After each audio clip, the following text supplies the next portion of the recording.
Muted.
Okay.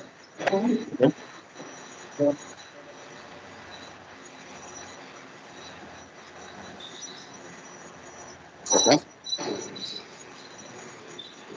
Okay.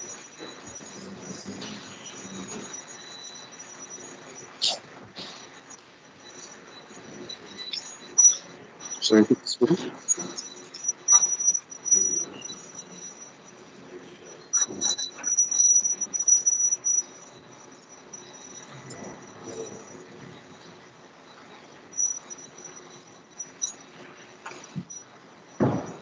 The speaker.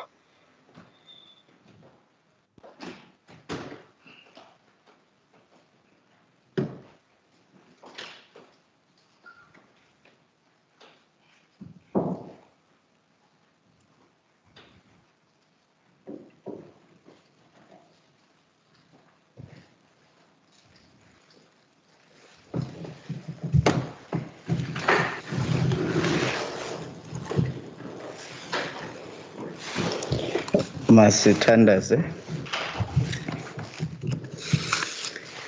Almighty God, we have called us to govern this province. We ask your help to make decisions and laws that will be just and will promote the interest of our people. Almachtige God, ons bid dat u gedrende onvergadrings ons dienodege wysheid sal gee en ons motiewe suiwer sal hou.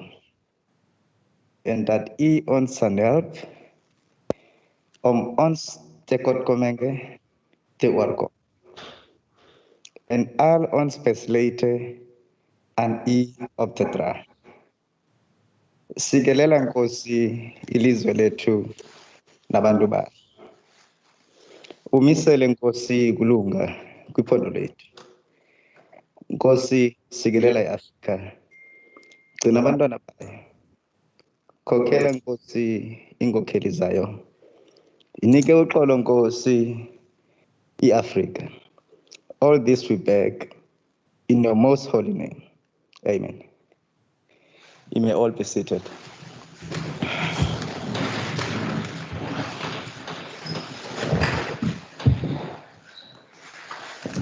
Order, honorable members, welcome. In this sitting, I would like to draw the honorable members' attention that today we'll be using a hybrid model for the sitting. As you can see, I'm here in the house with the honorable members seated here, but also other honorable members are part of this sitting in their homes. Honorable members, also you can see there's table staff in this session. Instead of the 3 that we normally have, there is 2 to ensure that we observe the health protocols and ensure that the social distance is observed correctly. So for the attention of the honorable members, the chamber has therefore been connected to the Microsoft Teams. And of course, the honorable members present here and those that are sitting at home will participate fully with the same rights and privileges as we always do. Honorable members, I trust that everybody has been connected to participate in this regard. In terms of Rule 1A of the standing rules, which all our members in remote attendance by electronic means and those present here understand. The WCPP remains fully operational, as you all know, and I can say that with full confidence that we have executed our mandate and business since beginning of the lockdown. So this Speaker, Parliament never locked down. Honorable Speaker, I apologize for disturbing. Just a point of order. There's someone putting their camera on all the time. Mr. Raymond Pretorius, and members who's watching it are seeing his face on the camera. Thank you, Honorable Mackenzie.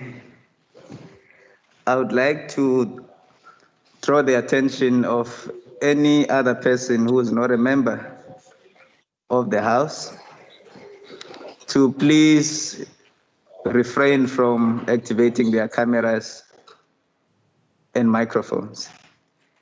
So our sitting today will be conducted in terms of the standing rules and directives, honorable members, as we have done since the 17th of April 2020. And allow me to highlight some of the important directives in this regard. That the Secretary and his administration will ensure dedicated technical support at all times during this sitting.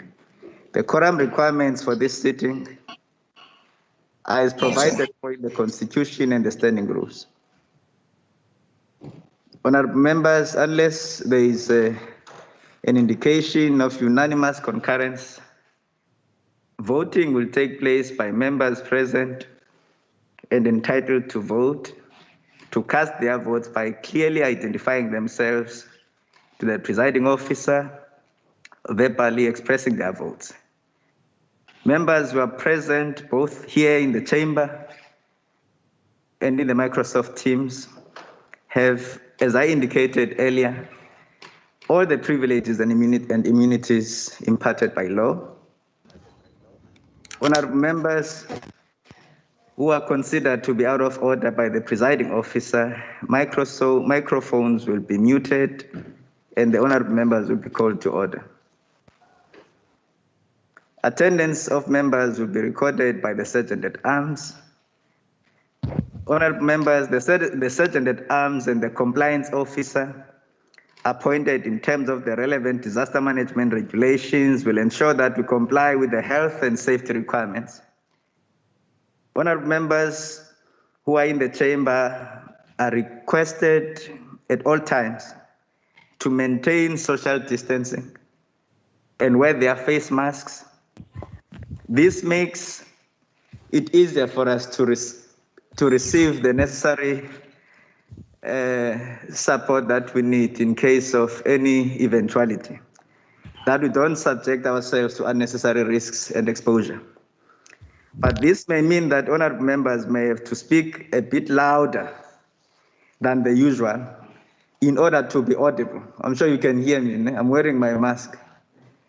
So if I can be audible, I'm sure you too will be audible.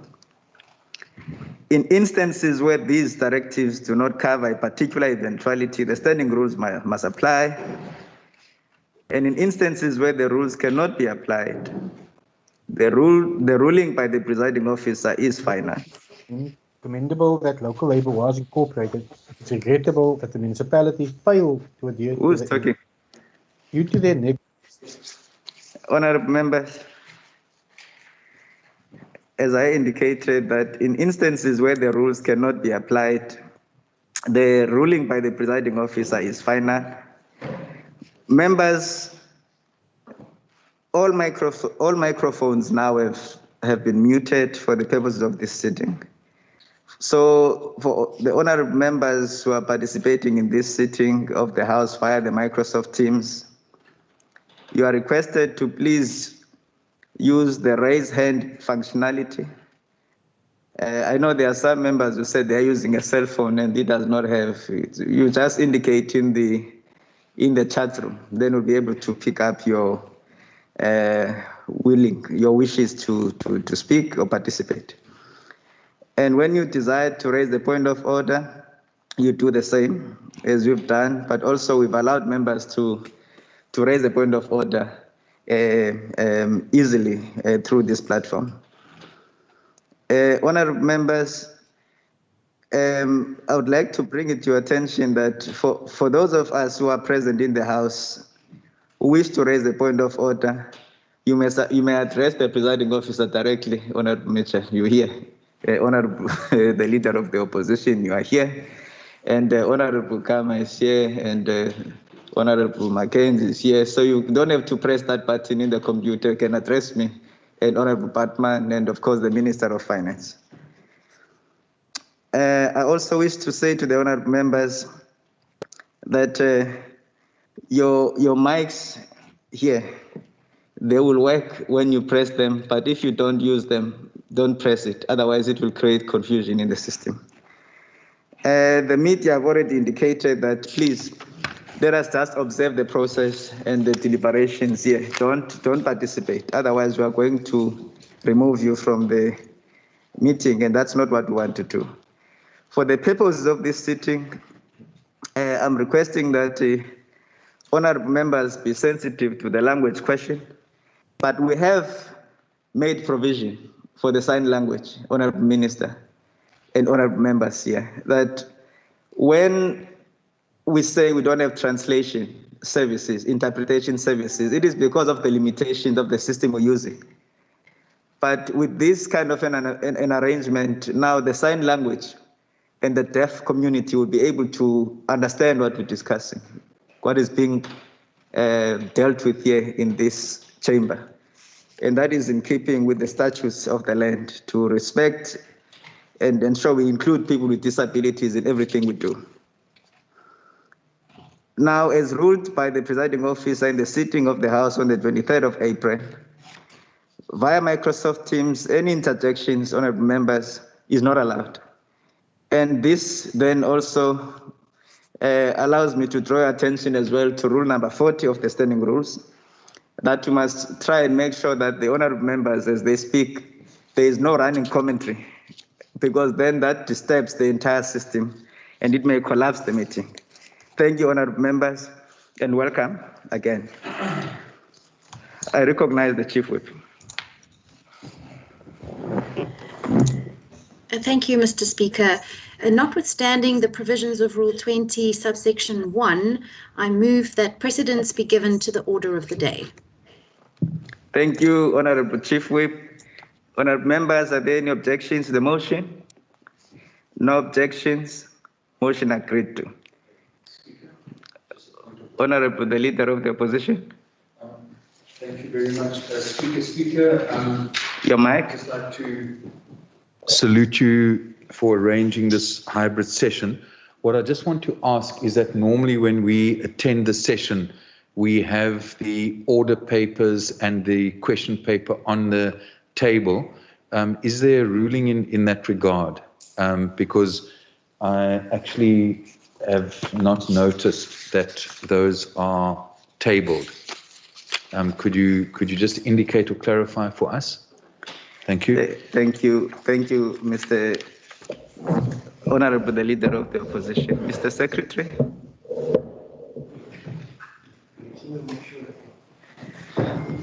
I'm just consulting with the Secretary quickly.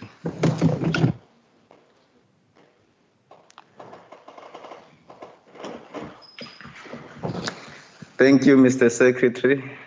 Honorable members and Honorable the Leader of the Opposition, the copies will be made available to the honorable members.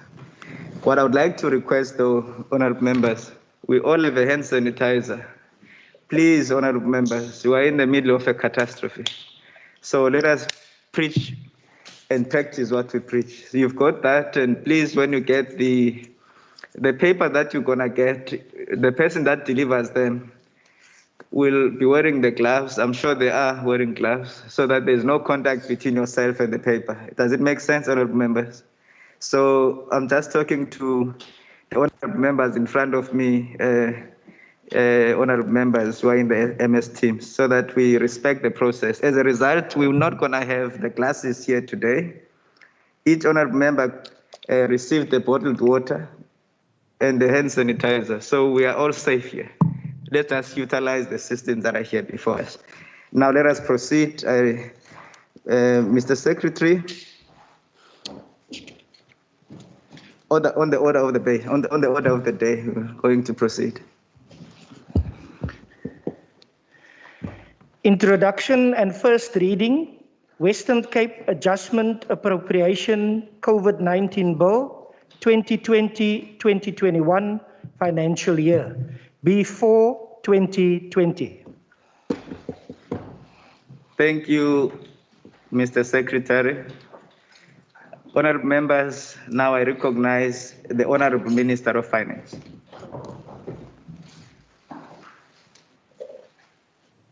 Here. Honorable Minister, before you proceed, let me just make a disclaimer. There are screens in front of each member sitting here, and therefore the Honorable Minister may speak without his mask. There is a screen in front of him.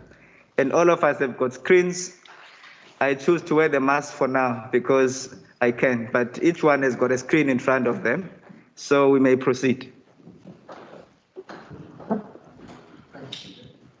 Honourable Speaker and Deputy Speaker, Honourable Premier and Cabinet colleagues, Honourable Leader of the Opposition, Honourable Leaders of Opposition parties, Executive Mayors and Deputy Mayors, Honourable Members of the Western Cape Legislature, Members of the Consular Corps, Heads of Department, Municipal Managers, special guests, and of course, the people of the Western Cape.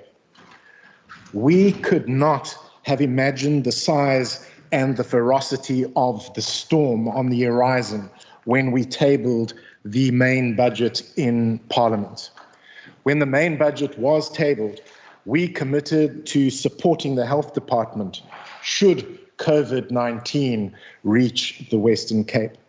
We learned of the first COVID-19 infection just one day after the main budget was tabled in Parliament.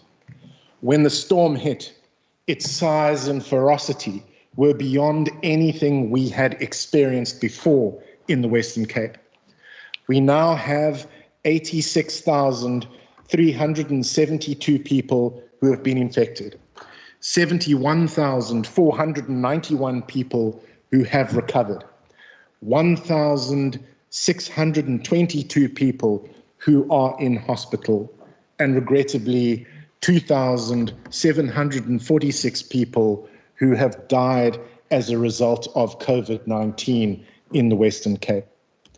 We have seen some signs that the storm may be subsiding, but while we are hoping for the best, we have to plan for the worst in the Western Cape.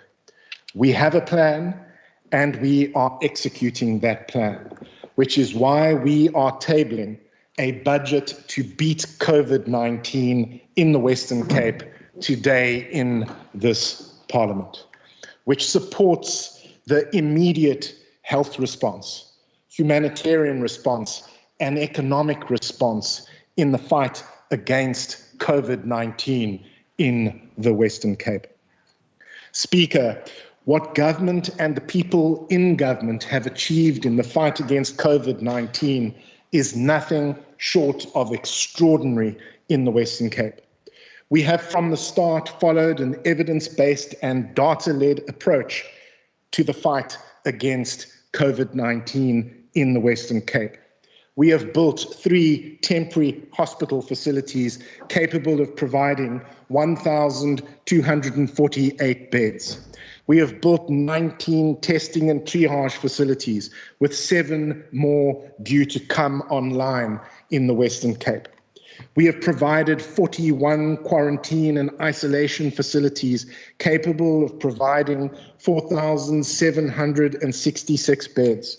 We have screened 900,000 people. We have tested 370,000 people for COVID-19 in the Western Cape. We have employed an additional 620 healthcare workers to care for the sick. We have distributed 130,000 food parcels to households across the Western Cape. We have distributed 2 million meals through the school feeding scheme. We have responded to 3,833 direct inquiries for assistance from businesses in the Western Cape. We have resolved 915 complaints relating to workplace safety. We have begun the process of rolling out 11,000 COVID-19 business safety kits in the Western Cape. We have supported the repatriation of 14,095 people on 97 international flights. We have rolled out the most comprehensive communication campaign designed to stop the spread. And we have a coordinated whole of government response to the fight against COVID-19 concentrated in hotspots across the Western Cape. To make much of this possible, we have provided emergency funding in terms of Section 25 of the Public Finance Management Act, including 1 billion rand to the Department of Health for the mobilization of field hospitals, testing and screening, and more bed capacity. 400 million rand to the Department of Transport and Public Works for the mobilization of quarantine and isolation facilities, and 18 million rand to the Department of Education for the mobilization of school feeding schemes across the Western Cape. We did the right thing and can be proud of the fact that we opened our school feeding schemes during the lockdown, despite pressure from national government, refused to close down our school feeding schemes, which provide nutrition to vulnerable children across the Western Cape.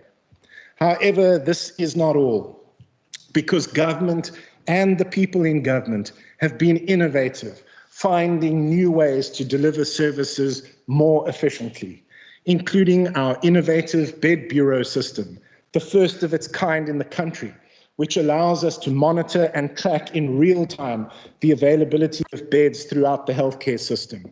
Our automated chatbot application system, developed by Avero Health, which uses WhatsApp to confirm home delivery of chronic medication and allows high-risk chronic patients to confirm existing appointments before going to healthcare facilities so they don't have to wait in long queues.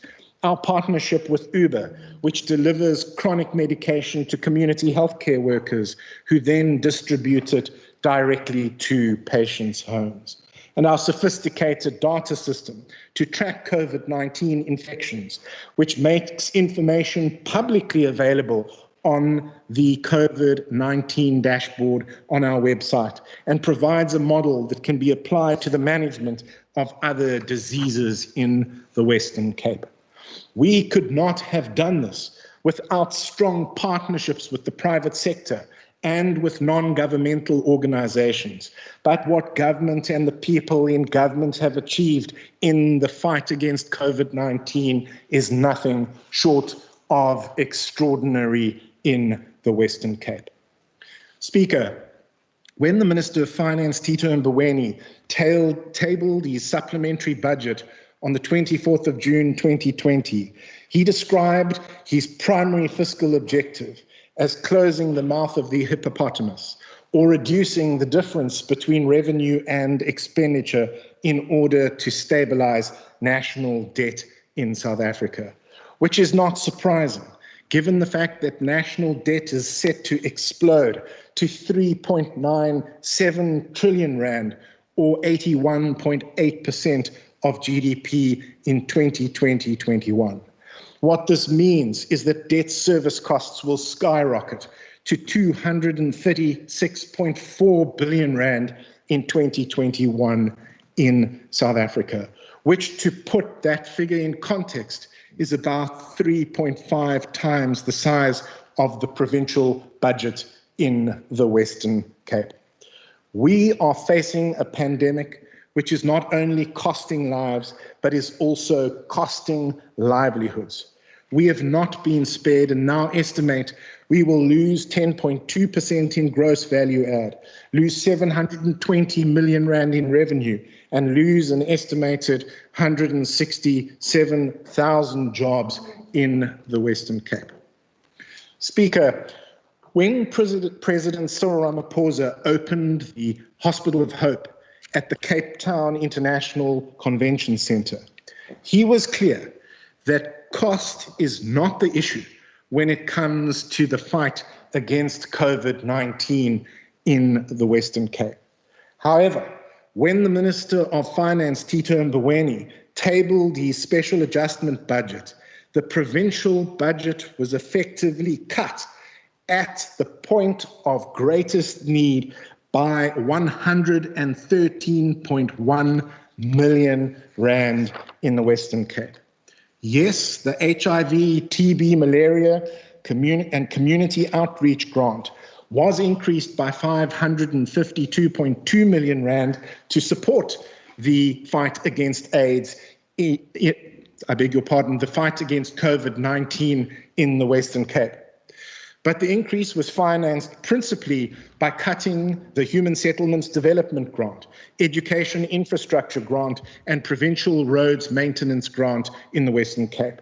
What this means in the end is that we are effectively on our own when it comes to the fight against COVID-19 in the Western Cape, which will be dealt with in a three-phase budget process designed to reprioritize expenditure over time, including phase one, focusing on identifying savings from cost containment ahead of this 2020 special adjustments budget. Phase two, focusing on identifying deeper savings from reprioritization ahead of 2020 medium-term budget policy statement. And finally, phase three, focusing on identifying even deeper savings as a result of institutional reform ahead of the 2021 main budget in the Western Cape. So today we kick off the three-phase budget process by tabling a budget to beat COVID-19 in the Western Cape, which is a special adjustments budget to support the immediate response to COVID-19 in the Western Cape.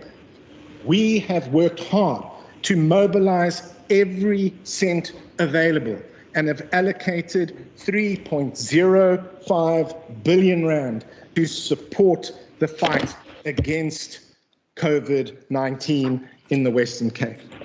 We have allocated funding as follows: 1.8 billion rand to the Department of Health for personal protective equipment, temporary field hospitals, testing and screening, and additional bed capacity.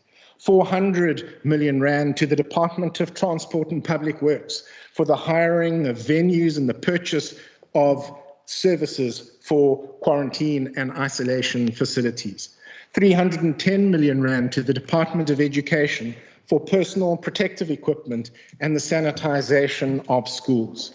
And 84 million rand for humanitarian relief, including 25.9 million rand to the Department of Social Development for an emergency food relief program, 18 million rand to the Department of Education for an emergency school feeding scheme, and 17.8 million rand to the Department of Local Government for an emergency food relief program. 27 million rand to the Department of Local Government for the coordination and implementation of the response to the pandemic in hotspots.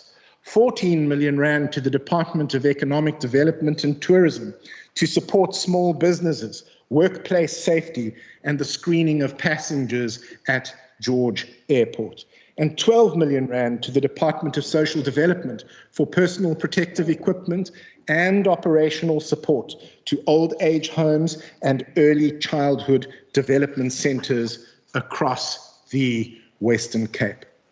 We have funded the allocation by committing 1.4 billion rand from the provincial reserves set aside for unforeseeable and unavoidable expenditure, service load pressures, and fiscal stabilization to fund emergency expenditure provided for in terms of Section 25 of the Public Finance Management Act. By committing R1 billion in savings realized from baseline reductions implemented by departments and public entities as a result of reduced spending on travel, on subsistence, on communication, on catering, on consultants and other funds that could not be spent as a result of the lockdown regulations. By committing 605.5 million rand in national conditional grants made to support the response to the pandemic, including the HIV, TB, malaria, and community outreach grant and the provincial disaster relief grant.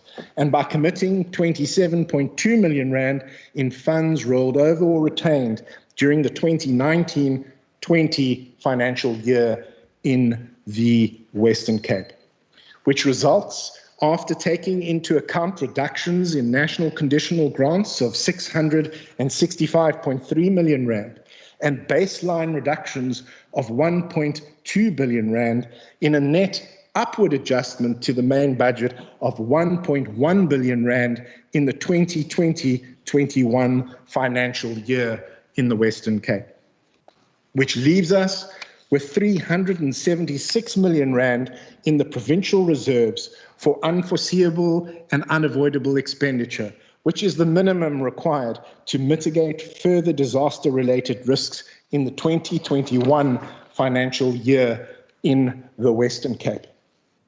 We would simply not have been able to support the fight against COVID-19 to the extent that we have, had we not held the fiscal line and built a 1.8 billion rand provincial reserve in the Western Cape.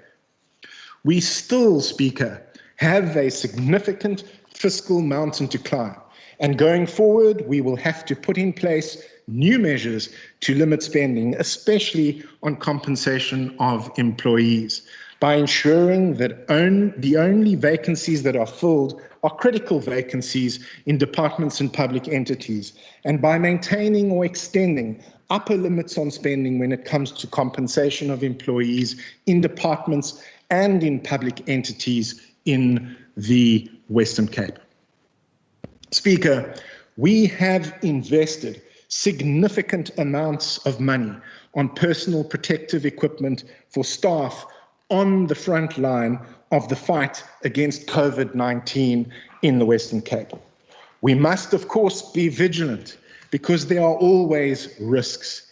And so we have put in place a number of new measures designed to mitigate these risks, including establishing a central procurement advisory committee to provide support and advice to the main procuring departments, enhancing the surveillance of procurement of personal protective equipment, including mobilizing our internal auditors to scrutinize and monitor procurement transactions, and most importantly, implementing a new procurement disclosure report in the Western Cape.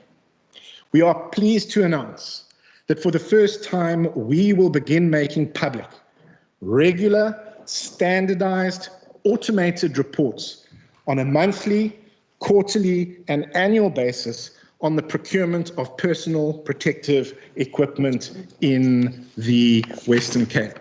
We will begin by releasing information about the name of the department, a description of the item, the name of the supplier, the unit price per item, and the total price in relation to procurement of personal protective equipment in the Western Cape. We consider the procurement disclosure report as a best-in-class example of transparency and another innovative step towards maintaining clean government in the Western Cape.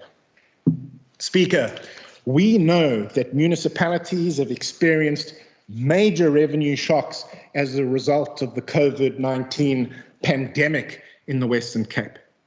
We will continue to monitor vulnerable municipalities and work with all municipalities to assess the impact of the COVID-19 pandemic on municipal finances in the Western Cape. Speaker, we know there are those who simply dismiss government and the people in government in the Western Cape. However, when we look back, many stories will be told, but I hope that the story of the Hospital of Hope will be remembered because it is a remarkable story. When the project was finally scoped, finally costed, finally planned, and finally approved, there were just 17 days left to build the Hospital of Hope. Working together was a team from the Western Cape government, from the City of Cape Town, from the Cape Town International Convention Centre, and from the private sector, who put in long hours, working 7 days a week to meet the deadline to deliver the Hospital of Hope.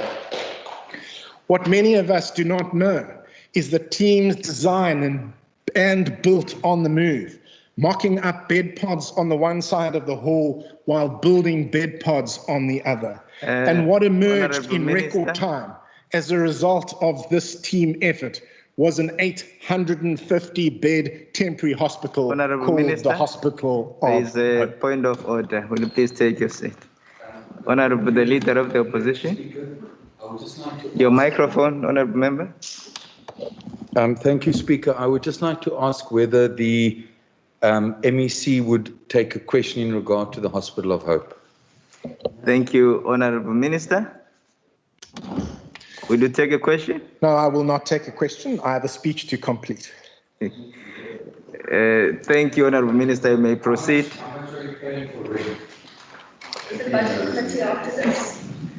You may proceed, Honorable Minister. Thank you, Speaker. What many of us do not know is that the Hospital of Hope comprises of 1.6 kilometers of dry walling, 2 kilometers of copper piping, 1.4 kilometers of rubber matting, 150 electrical distribution boards with 1,000 plug points, 13 nursing stations, 5 storerooms, 5 treatment rooms, 5 offices, a linen room, a donning room, a doffing room, a discharge room, and a full pharmacy. A fully Wi-Fi enabled environment so patients can video chat with loved ones. And almost every part of the hospital is reusable. So when the hospital is no longer required, its many parts will not be wasted, but instead will be used as to support exhibitions and conferences that will take place when we are ready to open again in the future in the Western Cape. What this illustrates is what government and the people in government have achieved fighting COVID-19 in the Western Cape. And so we would like, Speaker, to present a budget to beat COVID-19 in the Western Cape to you today, because it is a budget that funds field hospitals, that funds isolation and quarantine facilities, that funds emergency food relief, that funds school feeding schemes, that funds schools opening safely, that funds businesses opening safely, and in the end, saves lives and saves livelihoods in the Western Cape.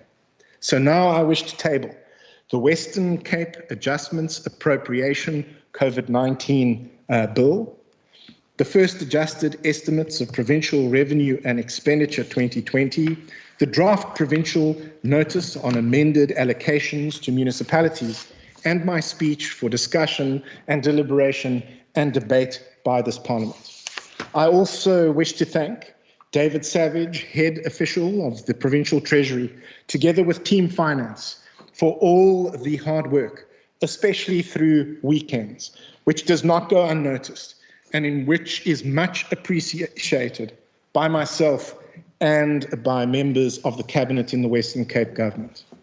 And I also wish, Speaker, to take a moment to pay tribute to all the people inside and outside government who have found or find themselves on the front line in the fight against COVID-19, because they are the true heroes in the Western Cape.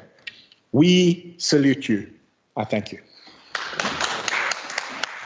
Yeah. Yeah. Well done, David. Thank you, Honourable Minister, honourable members. That tradition has been long missed in the system, so it's back now, Honourable the Leader of the Opposition. May I request, honourable members, the Secretary to read the bill the first time. Western Cape Adjustment Appropriation COVID-19 Bill 2020-2021 financial year. Honourable members, thank you, Mr. Secretary. The bill, together with the papers tabled, will be referred to the relevant committees for consideration and report.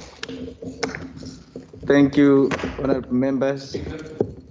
Honourable the Leader of the Opposition. Thank you, Speaker. Just on a point of order, you mentioned now that the documents referred to by the Provincial MEC for Finance would now be referred to the committee. But I would just like to ask, where are those documents? Because normally, when we had the budget tabled early this year, we had a budget book, and we normally also have the adjustment budget, the speech, and so on. So could I ask, how will we who are at this hybrid session get hold of those copies? And secondly, how will the members who are at home actually receive? Are we going to courier those to members? How will they actually reach the members, and when? Given, Chairperson, that we have a challenge in that the various committees actually begin to meet tomorrow. So I would like to ask you for some direction and information on that. Thank you, Speaker. Thank you, Honourable the Leader of the Opposition. All the documents have been sent electronically to honourable members. Just read your email. I don't want that voice. Let me simply respond to the question of when. I'm just asking the administration now to indicate on the when, so that I give you the specifics. But I've been assured that it was sent to the honourable members. Just read your email. Yeah, read your email. Thank you, honourable members. I'm told that it is somewhere in your inbox, Honourable the Leader of the Opposition. So, follow up on a point of clarity. So we are not going to receive hard copies this year at all. Thank you. That's my question. Thank you. Order, honourable members. I've requested that we limit the circulation of hard copies for obvious reasons. I wouldn't want a situation where there's too much paper going around, given the contact between the paper and the person. So that is one of the instructions from the Speaker, that let us not expose members and staff to an unnecessary risk during this COVID-19 period. So as a result, then the copies will be sent to a member on request in a hard copy form. But that is not the intention to print hard copies to members unnecessarily. But it is something that we'll be able to do if a member requests that. Honorable Leader of the Opposition. Thank you, Speaker. Just, I think this is an important point to clarify. I personally, and I don't want to speak on behalf of other members, but I would appreciate a hard copy. Thank you. And that's why my question again is, by when can I receive that? Thank you, Honorable the Leader of the Opposition. That request has been carried and you will get that copy. I'll definitely make sure that it reaches you at the end of the House, even whilst we're still here. You might get that copy. May I please proceed, Honorable Members? Yes, Honorable Member? Yes, Honorable Speaker, it's Honorable Nkondlo. Nkondlo, yes, ma'am. Yes, unfortunately, I do not have the hand function. My apology for that. Yes.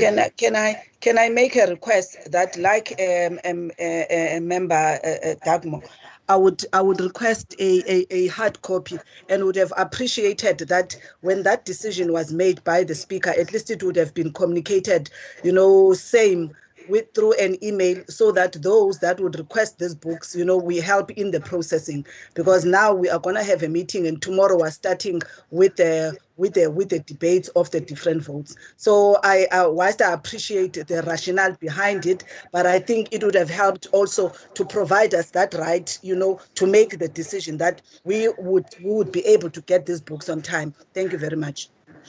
But I register my request for also my books hand delivered if they can. Thanks. Thank you, Honorable Nkondlo. You're referring to the blue book, Honorable Nkondlo. Let me recognize. Thank you, Honorable Nkondlo. I recognize Honorable Mackenzie, followed by Honorable Mitchell. Thank you, Speaker. Speaker, the documents. If you go to westerncape.gov.za, the documents are also available online. We're living in a new environment to send books around the whole province to every member. It's available online, westerncape.gov.za, so that those who ask, who can have access to the internet can enter it. Members are not going to receive the document by tomorrow. It's common sense for the drivers to drive around the whole province. It's available online, westerncape.gov.za. Sorry, Chairperson, I don't want to delay on another point of order. Come on to a common brain. Order, Honorable Nkondlo. Thank you, Honorable Mackenzie. I recognize Honorable Dagmo. Yeah. Speaker, I don't want to delay this meeting, but I asked a question about whether the hard copies were available. The response that I received was that they are available and that you would ensure that by the end of the session, my request for a hard copy would be met. I noted now that Member Nkondlo has asked the same. I think the reality is that we will obviously be able to access these documents online, but we also request, because it's often very useful when one is sitting to make hard, comments on the, so the issue is, so far we have heard 2 requests from myself and Member Nkondlo to get a hard copy. So all I want to request is that those requests by us are honoured, and obviously if other members request, then I'm sure you would assist them. But I really don't think it's for Member Mackenzie to indicate to us how we should or should not work. We have sanitizers. We will take the necessary care, but if the books are available, it makes absolute sense that those members who want them should be able to access them. Thank you, Speaker. Thank you, Honorable the Leader of the Opposition. I now have 2 hands, Honorable Said and Honorable the Chief Whip.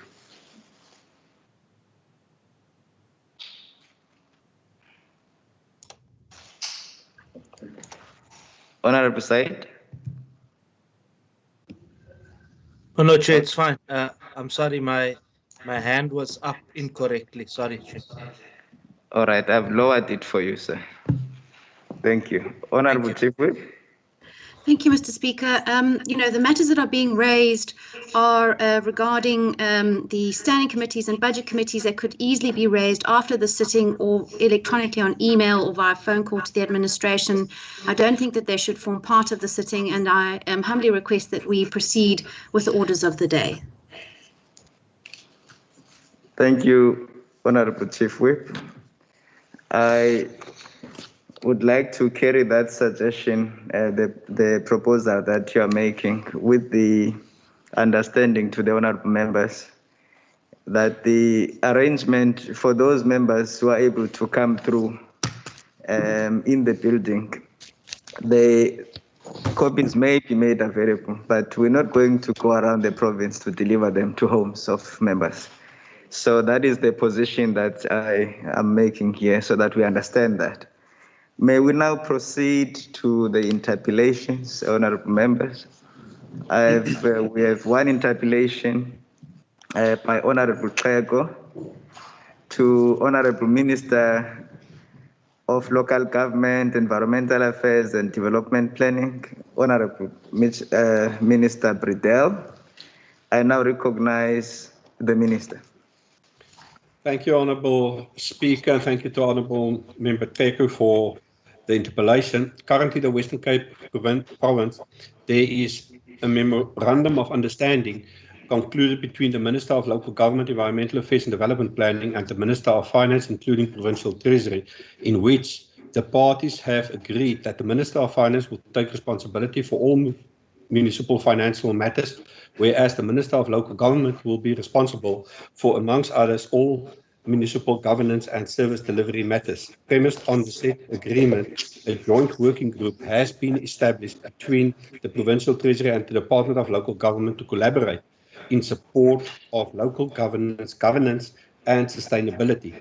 The mandate of the Provincial Treasury can be highlighted as follows: compliance with the MFMA by municipalities and municipal entities in the province, the preparation by municipalities in the province of their budget, the monthly outcome of those budgets, the submission of reports by municipalities in the province as required in terms of Section 5 of the Municipal Finance Management Act 2003. On the other hand, the role of the Minister of Local Government, Environmental Affairs and Development Planning, together with the Department of Local Government in terms of the Constitution and Local Government Structures Act, is to support and strengthen the capacity of municipalities, while the Local Government Systems Act provide a framework for local public administration. Notwithstanding the fact that questions of irregular expenditure in municipalities falls within the scope of municipal financial management matters, I will respond thereto with the appropriate inputs provided by the Minister of Finance. According to the Auditor General of South Africa, irregular expenditure is defined as expenditure that was not incurred in the manner prescribed by legislation. In other words, somewhere in the process that led to the expenditure, the auditee did not comply with the applicable legislation. It implies that the auditee received value for money, but that in the procurement process or the supply chain management process of goods and services, not all the legislative prescripts were complied with. Put differently, irregular expenditure does not necessarily mean that money has been wasted or that fraud or corruption has been committed, or put plainly, that money has been stolen. It is an indicator of non-compliance in the process that needs to be investigated by management to determine whether it was an unintended error, negligence, or done with the intention to work against the required legislation. In terms of the auditing standards, there is a greater responsibility on the audits to do specific procedures on fraud and corruption. The fact that the Auditor General of South Africa has not highlighted any fraud or corruption in their audit reports nor linked it to irregular expenditure gives the highest levels of assurance that financial statements are materially free from error. Irregular expenditure refers to any use of municipal funds that is in contravention of the following legislation: Municipal Finance Management Act 2003 and its regulations, Municipal Systems Act 2000 and its regulations, Public Office Bearers Act and its regulations, the Municipal Supply Chain Management Policy, and any bylaws given effect to that policy. Examples of non-compliance could include the incorrect establishment of a bid adjudication committee or inadequate contract management leading. Honorable Minister, your time is up. Okay. Thank you, Honourable Speaker. Thank you, Honorable Minister. Honorable members, I now recognize Honorable Tlego. Thank you, Honorable Speaker. Thanks for the Minister's response. But in terms of, if we take a closer look to the 2018-2019 Auditor General's report on the performance of our municipalities, one can easily see in terms of losses and declining of trend of over the period of time. For example, how does one be in a position to explain that in the past 3 years, from 2016 up until to 2018, there are 3 municipalities such as the City of Cape Town, George, and Oudtshoorn, who have consistently experienced increases over the time when it comes to the issues of irregular expenditure. So now what we want to understand is that how is that being regarded as a normal circumstance in terms of we understand that you might, Minister, hide behind the fact that there is no corruption attached to this, but there is a serious for an increase in terms of a period of 3 years in this regard. Thank you very much, Speaker. Thank you, Honorable Tlego. I now recognize Honorable America.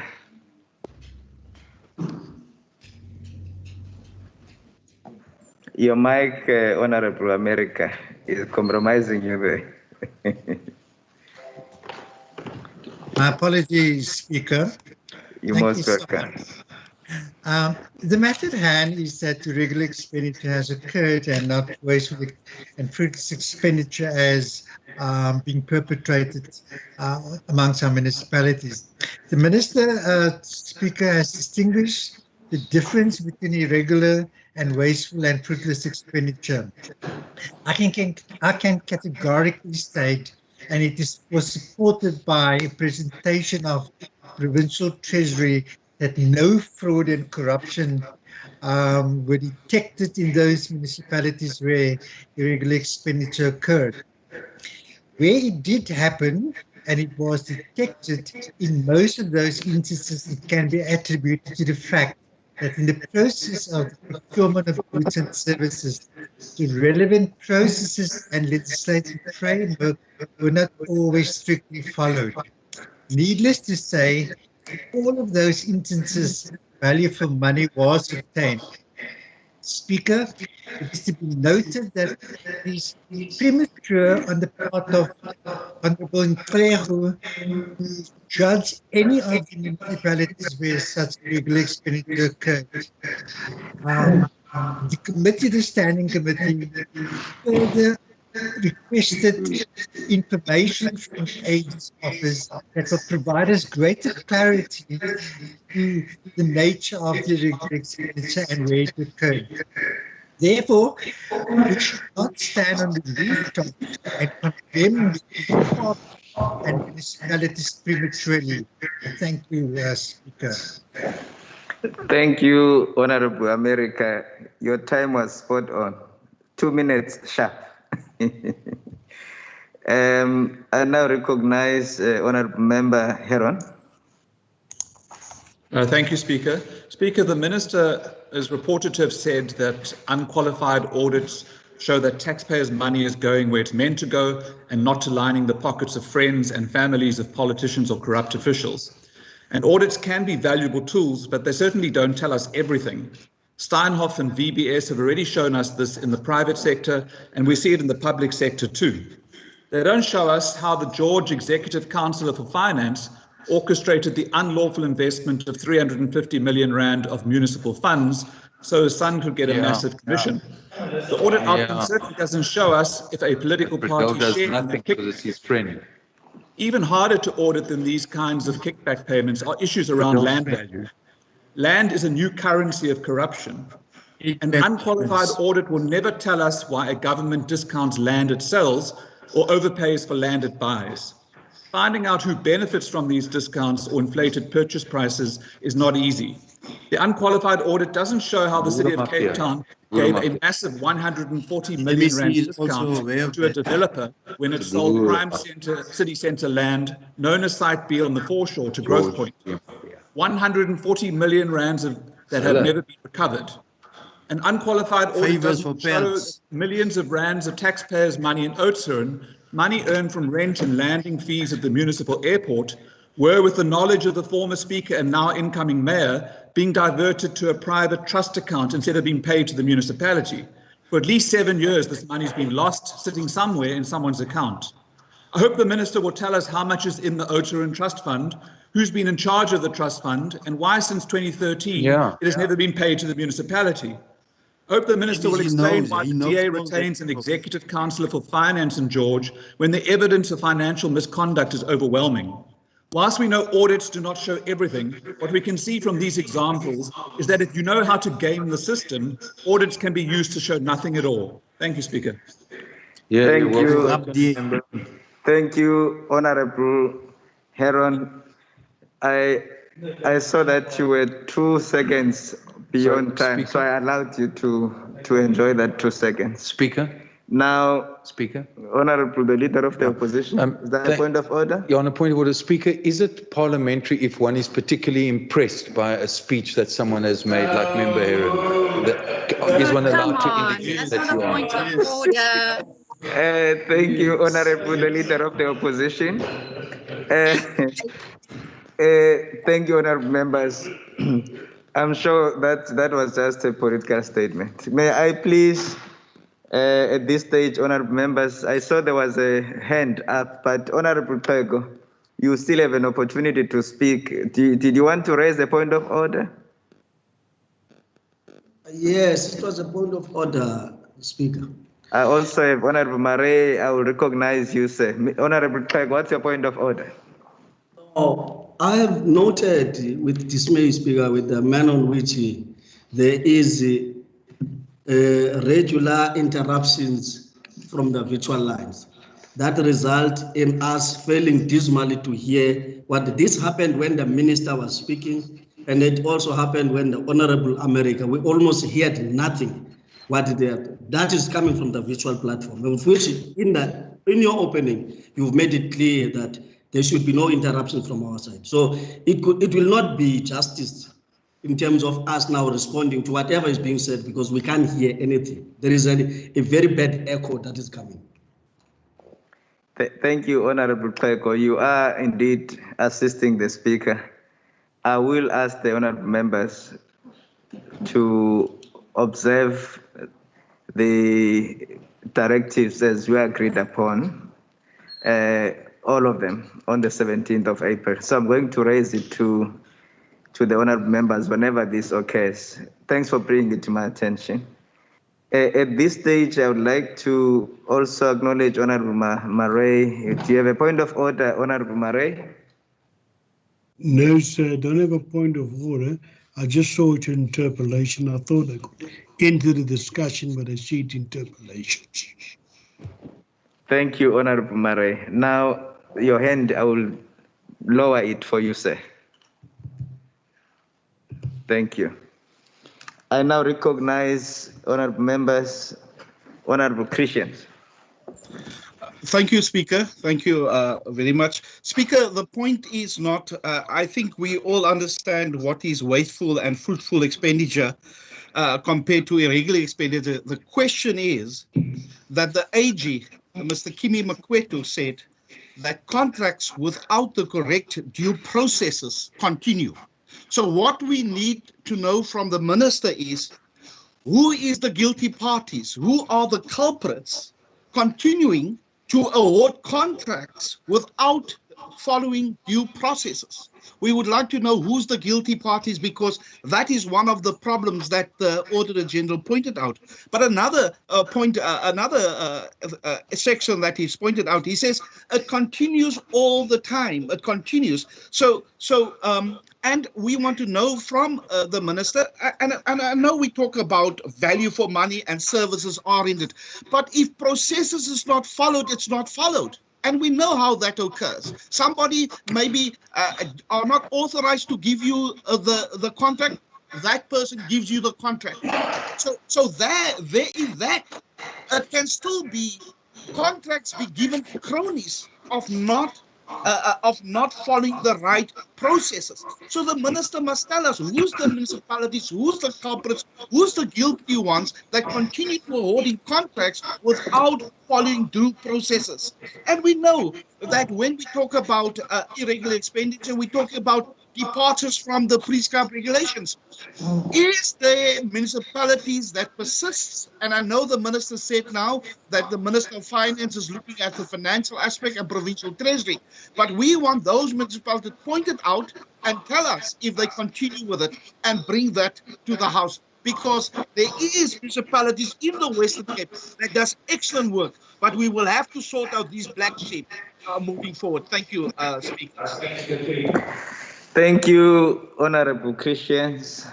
I now recognize Honorable Trego. Honorable Trego. Thank you, Speaker. To the Minister, there is also no explanation as to where was the audit reports of Kanaland Municipality at the time of the Auditor General's report. How does the Minister account to the fact that 100% of the municipalities in the province did not comply with supply chain legislation, resulted in irregularities such as uncompetitive and unfair procurement processes in municipalities, which is 93%, and the 21 million spent on prohibited awards to that of state officials. There are some of the major questions that are raised by the Auditor General's report on Western Cape municipalities.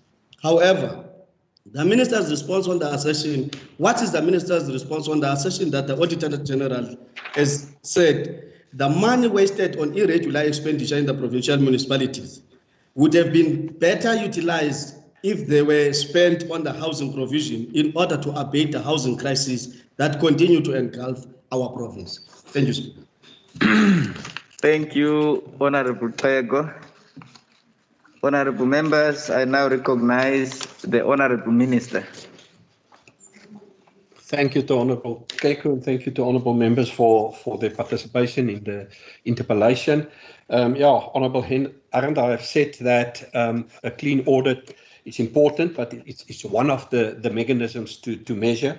The clean audit definitely don't give you everything, but I wish that we will stop personalizing these things because, of course, there's an investigation in George. There's 3 forensic investigations. George's contribution towards the 2.7 billion rand irregular expenditure is 621 million, and it's part of the investigation. The 350 million you referred to, I personally handed it over to the Hawks. We handed it over to the Speaker to investigate, because remember our role in spheres of government. We've got oversight, we've got monitoring and support. And through that, at the end of the day, the council needs to investigate. So the council is busy with those investigations. It's an ongoing process. Contributing also, we are City of Cape Town with 950 million rand, irregular expenditure, Oudtshoorn with 170 million rand, B2 with 299. So we've got those figures.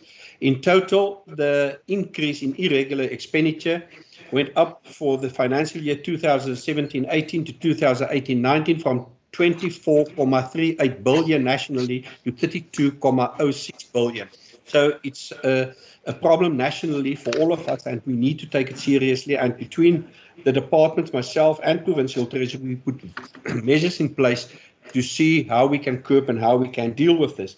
So both Provincial Treasury and the Department of Local Government work collaboratively to ensure that the requested support is provided and that municipalities are aided where province has identified a need for specific support. In this regard, For example, the Back to Basics program, the Municipal Governance Review Outlook MGROW that was initiated by Provincial Treasury to drive a single-minded focus on clean governance, cooperative governance review and outlook report to address conformance and performance and medium-term expenditure committees to improve cost efficiency and the impact of expenditure should be noted.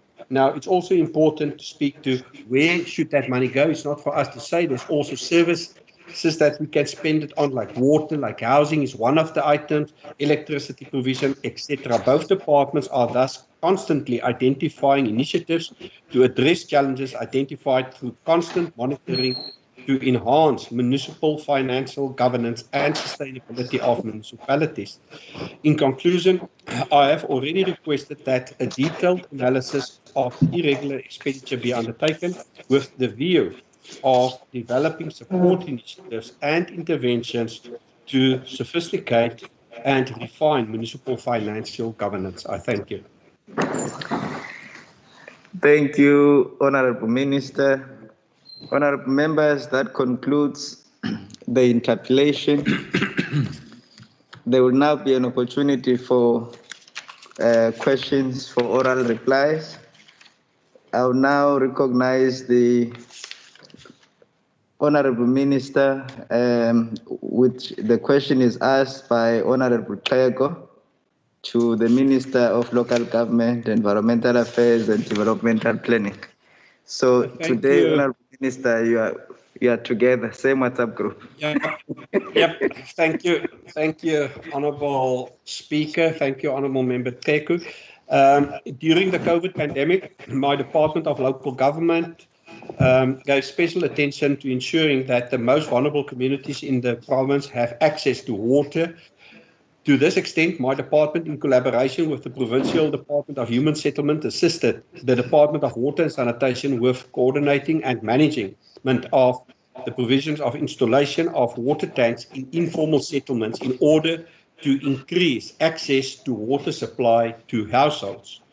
In order to improve and accelerate the installation of the water tanks and to respond to any challenges, my department deployed experienced engineers to provide professional support and technical advice directly to municipalities. As a result, 615 water tanks have been successfully installed in municipalities across the Western Cape. In addition, my department has also supported drought-stricken municipalities within the province with the development and implementation of drought recovery action plans. In terms of these plans, the department has funded several drought relief projects over the past 3 financial years to a total amount of 158 million rand. These actions or action plans forms part of a bigger strategy to address water challenges and to ultimately achieve water resilience in our province. I am proud of the successes achieved through this program over the past years, where we ensure that no town in the Western Cape ran out of water. Lastly, my team is responsible to support municipalities in the rollout of the MIC program. During recent years, and more specifically now during this pandemic, municipalities have been encouraged to supported to prioritize water-related projects. My department and I remain committed and will continue with our support in ensuring water security and resilience within our province. I thank you. Thank you, Honorable Minister. I would like to acknowledge Honorable Tlego. Do you have a follow-up, Honorable Tlego? Yes, Honorable Speaker.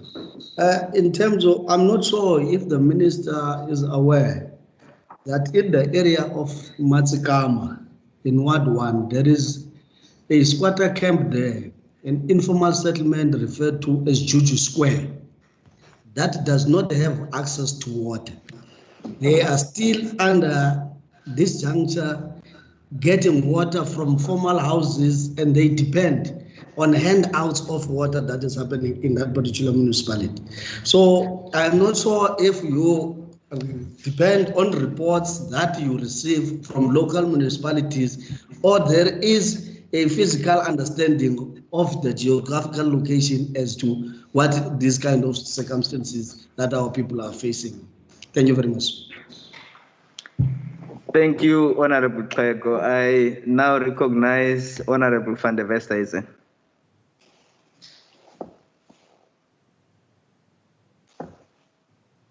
Thank you, Speaker.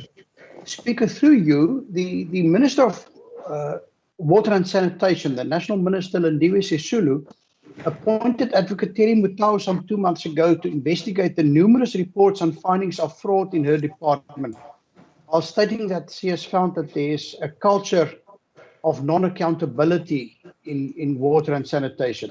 My question to the Minister is whether Minister Bradell received any reports of fraud regarding the water augmentation schemes undertaken under his department. If not, what would he believe to be the difference between the National Department of Water's efforts and that of the province? Thank you. Thank you, Honorable van der Westhuizen. I recognize the Minister. Honourable Speaker, I will try and deal with both questions. I know Machikama, and obviously we need to provide water within the legal framework, in the constitutional framework. And if the member Keku's got any information that can help us to talk and to contact the municipality, they should be hands-on. They should send through their needs so that we can see where we can support and help them. I will be more than willing to help them.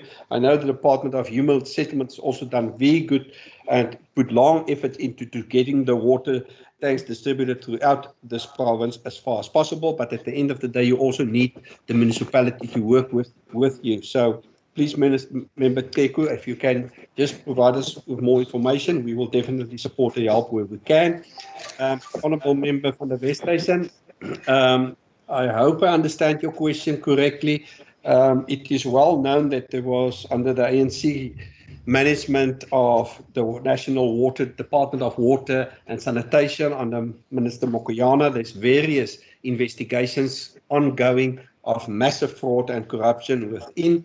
If they have done their work, then the Klein Willem Dam would have been finished and would have doubled the capacity in this good raining season. That would have helped a lot, but more so, it would have helped us to establish over 4,000 hectares for small farming.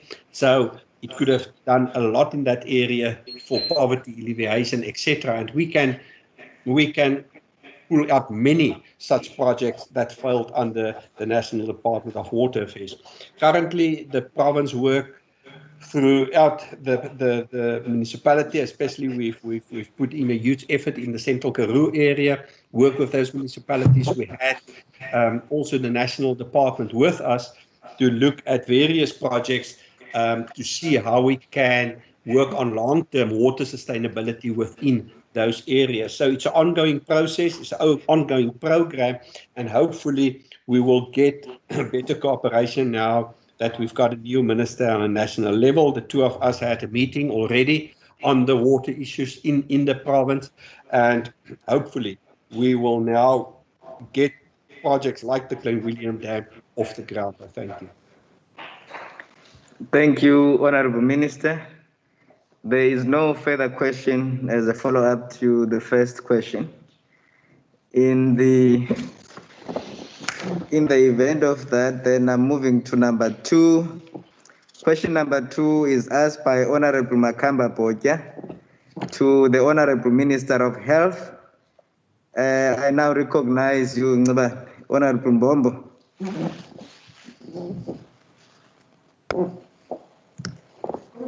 Can you hear me, Speaker? Can you hear me? Okay, no, Siyakuva kodwa ke uvakala ezantsi. We hear you a little bit. Okay, I'm in the car. Can you hear me now?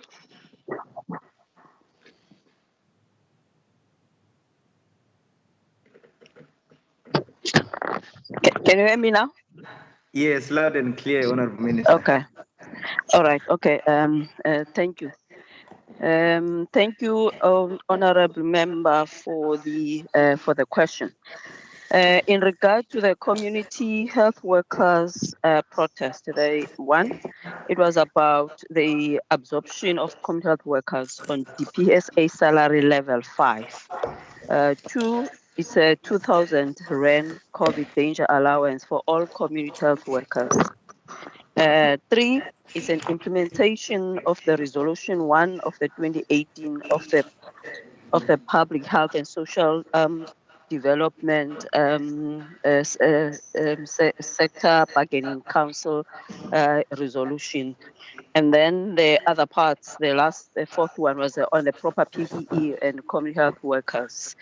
In regard to the salary level 5 DPSA, some members who probably might be aware that this is still the debate at the national level in regard to the for that level, because the resolution 1 of 2018 it was about for the salaries of the community health workers to be at 3,500 at the time.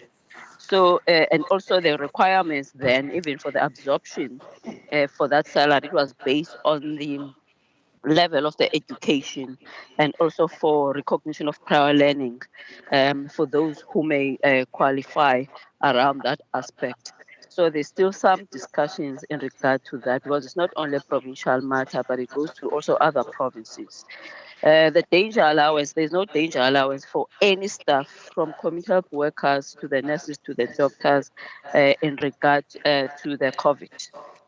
For the provision of the PPE, the department develops various circulars. One particular circular number H35 of 2020, that deals with the PPE, of which is the community health workers are also accommodated in that aspect, and we are providing also free masks through the project we have. We still have to wait for the process from the bargaining council to be concluded in order to consider any review of the current Western Cape provision, taking note that the community health workers are the backbone of the primary health care, and yet you find that this category are the ones who have always been left behind throughout. At the time of the primary health care in the early 60s and all of those, you'll find that primary health care was brought by faith-based organizations and all others, CBOs at the time. But up to this day, at the time that even the HIV/AIDS epidemic started, some of them, they were absorbed as HIV counselors. And also during the TB, they are absorbed as the DOTS, the direct observation treatment for the TB, going door to door. But you find that at the national health level, there's never been any of the recognition of these categories. Even for the funding, whilst other health professionals or healthcare workers will find that there might be some grants, for example, the medical interns, or even nursing. But when it comes to these categories, we'll find that the money is only the one that is coming from the HIV/AIDS grant. There's nothing that talks about the grant in order to make in terms of the realization of these health workers. Even where they are absorbed in some provinces, we find that the PESAL, it becomes an abnormal PESAL, because we find that within the bargaining council agreement, it's always that each and every time, yearly basis, the resolution keeps being extended because it's difficult to implement. Thank you very much. Thank you, Honorable Minister. I now recognize Honorable Makamba Botja, and after that, it will be Honorable Philander, and followed by Honorable Kama, in that order. Thank you very much, Speaker, and thanks to the Minister with regards to her response. She has made mention that there are processes that are actually in progress pertaining to the absorption of the contract workers, and she mentioned other matters pertaining to the COVID and all that.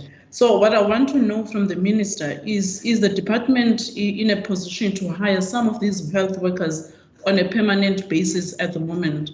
And number two, I just want to find out from the minister, seeing that these protests are actually emanating from townships, very congested areas, overpopulated areas. Has the department done any provisions to prioritize these areas? I'm sure the minister, what I'm talking about, she's fully aware of the conditions that I'm referring to pertaining to the conditions of our Black communities in townships. So as a department, have you done an exclusive provision in terms of combating what is happening? Because I'm sure you have not seen any of these protests taking place in other leafy suburbs. It's actually happening in these townships over time. So what is your department doing with regards to that? Is there any provision that you are directly trying to help these people who are coming from these areas? Thank you very much. Thank you, Honorable Makamba Pocha. I now recognize the Honorable Minister.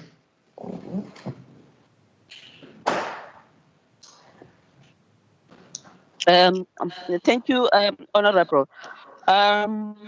The protests, you find that where majority of the people are unionized, that's where generally, even without talking about the health workers, that's where you get most of the protests. For example, the majority of those who are in the townships, they are the ones who are affiliated to, for example, to the NUPSO. But you must understand that there are community health workers throughout the whole province. It's part of the package. They are ward-based, allocated. They are conducting various, in terms of the various work that they do. Now, the issue of where are we when it comes to absorption and all of those, again, just to remind what I said earlier, there are groups that are just coming in now across not only the province, who will have been recently trained elsewhere. There is no standardization of the training. There are others who might not have the metric, others who might have the metric. There are also those in the early 80s where they are categorized as health workers, community health workers, yet they are the HIV counselors, and still some of them, they are still within the NGO sector. Same applies with the TB ones who go door to door. So for us, the first thing that we did, it's about when we had the summit, we have these engagements in terms of where do we go from here? What will be our approach? For us is that when it comes to primary health care, the intersectoral collaboration and the public partnership with the civil society is crucial. So you don't want a situation now when you ended up using the carers of people that's supposed to be community-based, and then you take them back to the system and institutionalize them. Hence the principle, it was about whatever happens, they still have to remain in the communities and to be the people who are known in the communities, and also in terms of the streets where they are being known, especially in the case when they have to do the follow-up and also for their safety. So it becomes difficult, unlike with other categories of healthcare workers, where you'll find that you can advertise and then people apply. Here, it must be when actually it comes, it should be bottom up from the community and then up to that level. Of course, because they are also, most majority are women, they are coming from the poor communities.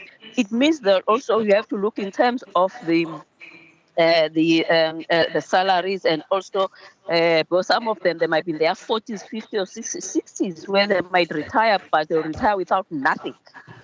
Because of the kind of how they are being remunerated. Therefore, we have to keep on reviewing. Specifically now, actually we started that process before the COVID, related to the universal health coverage. What is the role of each and every sector? What is the, in terms of the, you look at the whole of the human resource, from the community health workers up to the senior medical specialist in a particular area. So already we are doing that, but the issue It's about at the national level, they need to fund them. They cannot give them crumbs using the conditional HIV/AIDS grant in order for us to remunerate contract workers, yet they do work that is beyond that. They need to standardize, because if now they're demanding the entry point in terms of the salary to be salary level 5.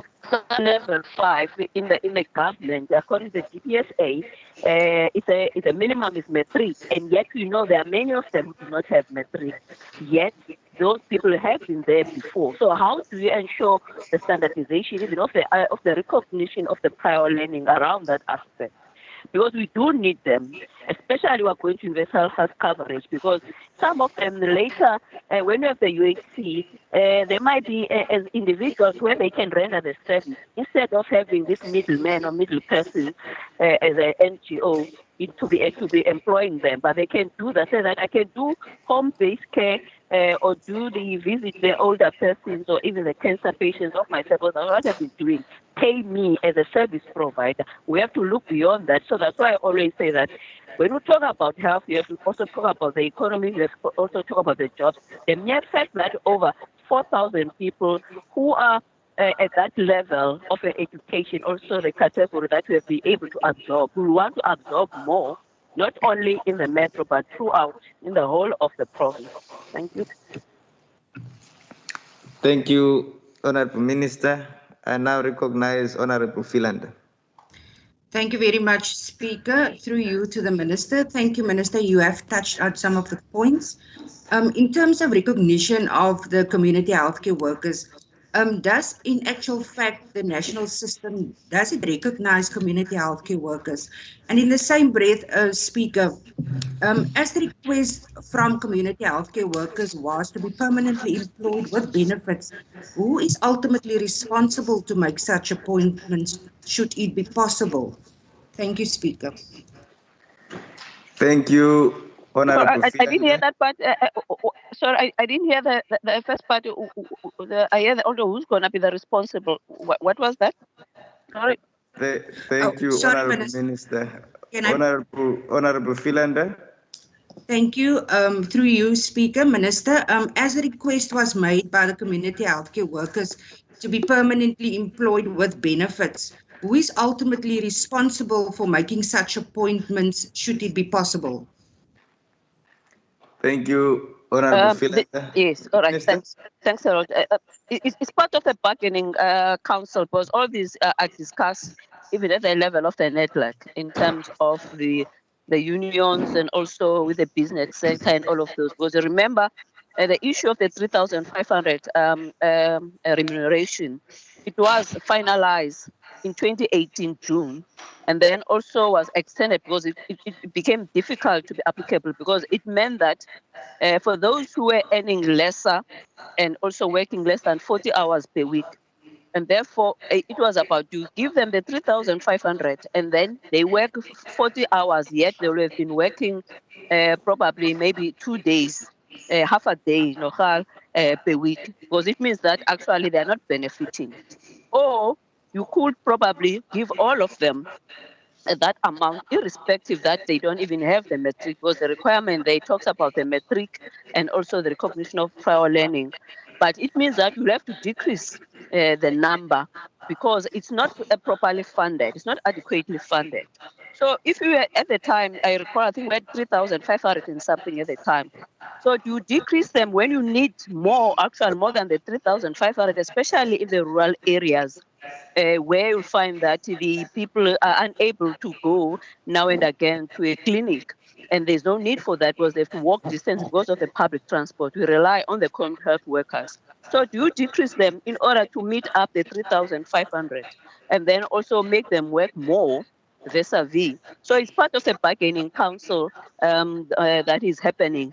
But within ourselves, because they are part of us, they are part of the health system, we create that environment where we listen and then make case even at the higher level. For example, for me, it used to be one of my projects prior. Even I joined the the government at the time, where we established some of these pilot home health workers, how they should work in KwaZulu-Natal, but at the time focusing on the traditional birth attendants.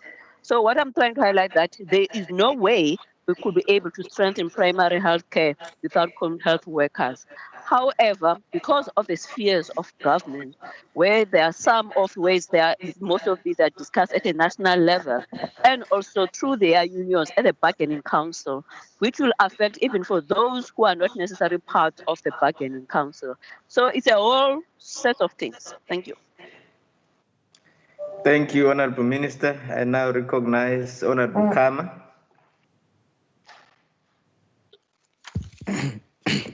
Thank you very much, Speaker. I think, firstly, the Minister should be advised to divorce herself of the thinking that people protest because they are unionized, as it undermines the genuine issues that they are raising.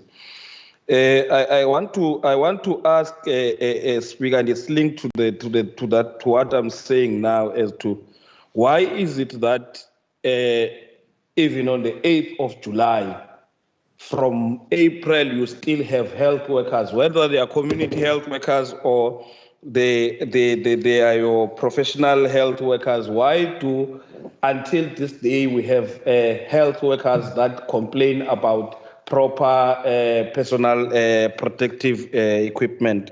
Thank you, Speaker. Thank you, Honorable Kama.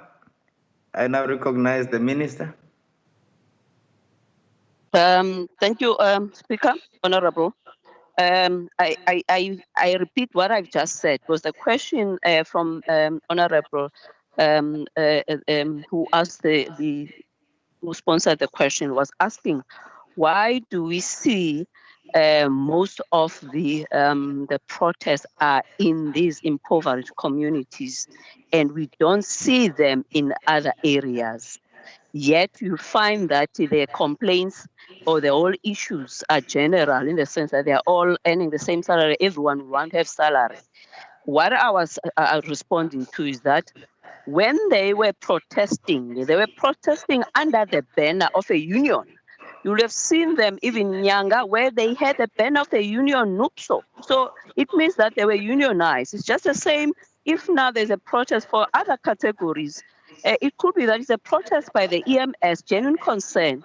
But one might ask, why is it there in the cultures? Because at the time they would have been protesting under the banner. It's not me labeling them. It is them who are saying, this is our memorandum and it's under this banner of this union. Just to correct that part. Why still people are protesting? Everyone is protesting, not only in the province, everywhere, genuinely. One, because it's a new virus. Everyone is scared for the virus. Everyone wouldn't want to actually trust what is wearing in terms of the PPE. Once the national or the international requirements, it might be ABC of a PPE, but you still feel that, the ABC is enough. Especially if now I see as many people who might have been COVID positive. I need DEF, and yet DEF is not part of the package. So now we can understand when they say we demand DEF because of that. Also, you can understand when they hear that one of their co-workers might have passed on, or one of their co-workers, or there's been an outbreak of a COVID. Which is at least now, we see lesser in terms of the health worker infections. But you need to understand that health workers, they are also a cluster. Just like we see a high level of infections at the shops. Just like as we see the contamination, the infections in the South African police stations, in the correctional service, in the communities. Health workers, including health workers, they are also coming from the communities. They might be infected at work.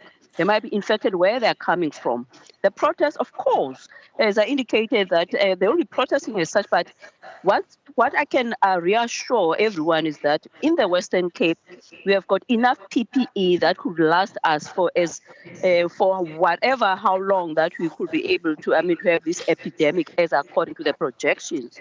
How we projected it in terms of the predictions of the modeling, it was a worst scenario and therefore we ended up accumulating as many PPE. In addition, we have seen donations coming from the different countries, China, like tomorrow I'll be accepting another one from Taiwan, and then I got also correspondence from the Hungary and all of those. So there's no shortage. However, having said that, it doesn't mean that it should be abused. For example, you cannot wear N95 in an area where you are not supposed to wear it. Irrespective that you know that at least it gives you that assurance that at least for it, even if the virus is airborne, it will protect you, but a surgical mask cannot protect you. But unfortunately, until the NICD, well, there's a national protocol that guides us. You cannot be able to wear all white suits because you are all scared. Yet you'll find that in that environment, you might have to be wearing the apron. So, Speaker, what I'm trying to highlight is that we journey together with the health workers because we are all scared and everyone is scared.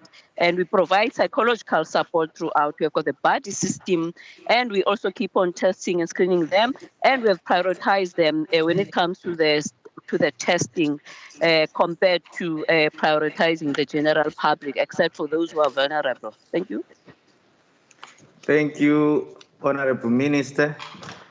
I now recognize Honorable Makamba Bote. Thank you, Speaker.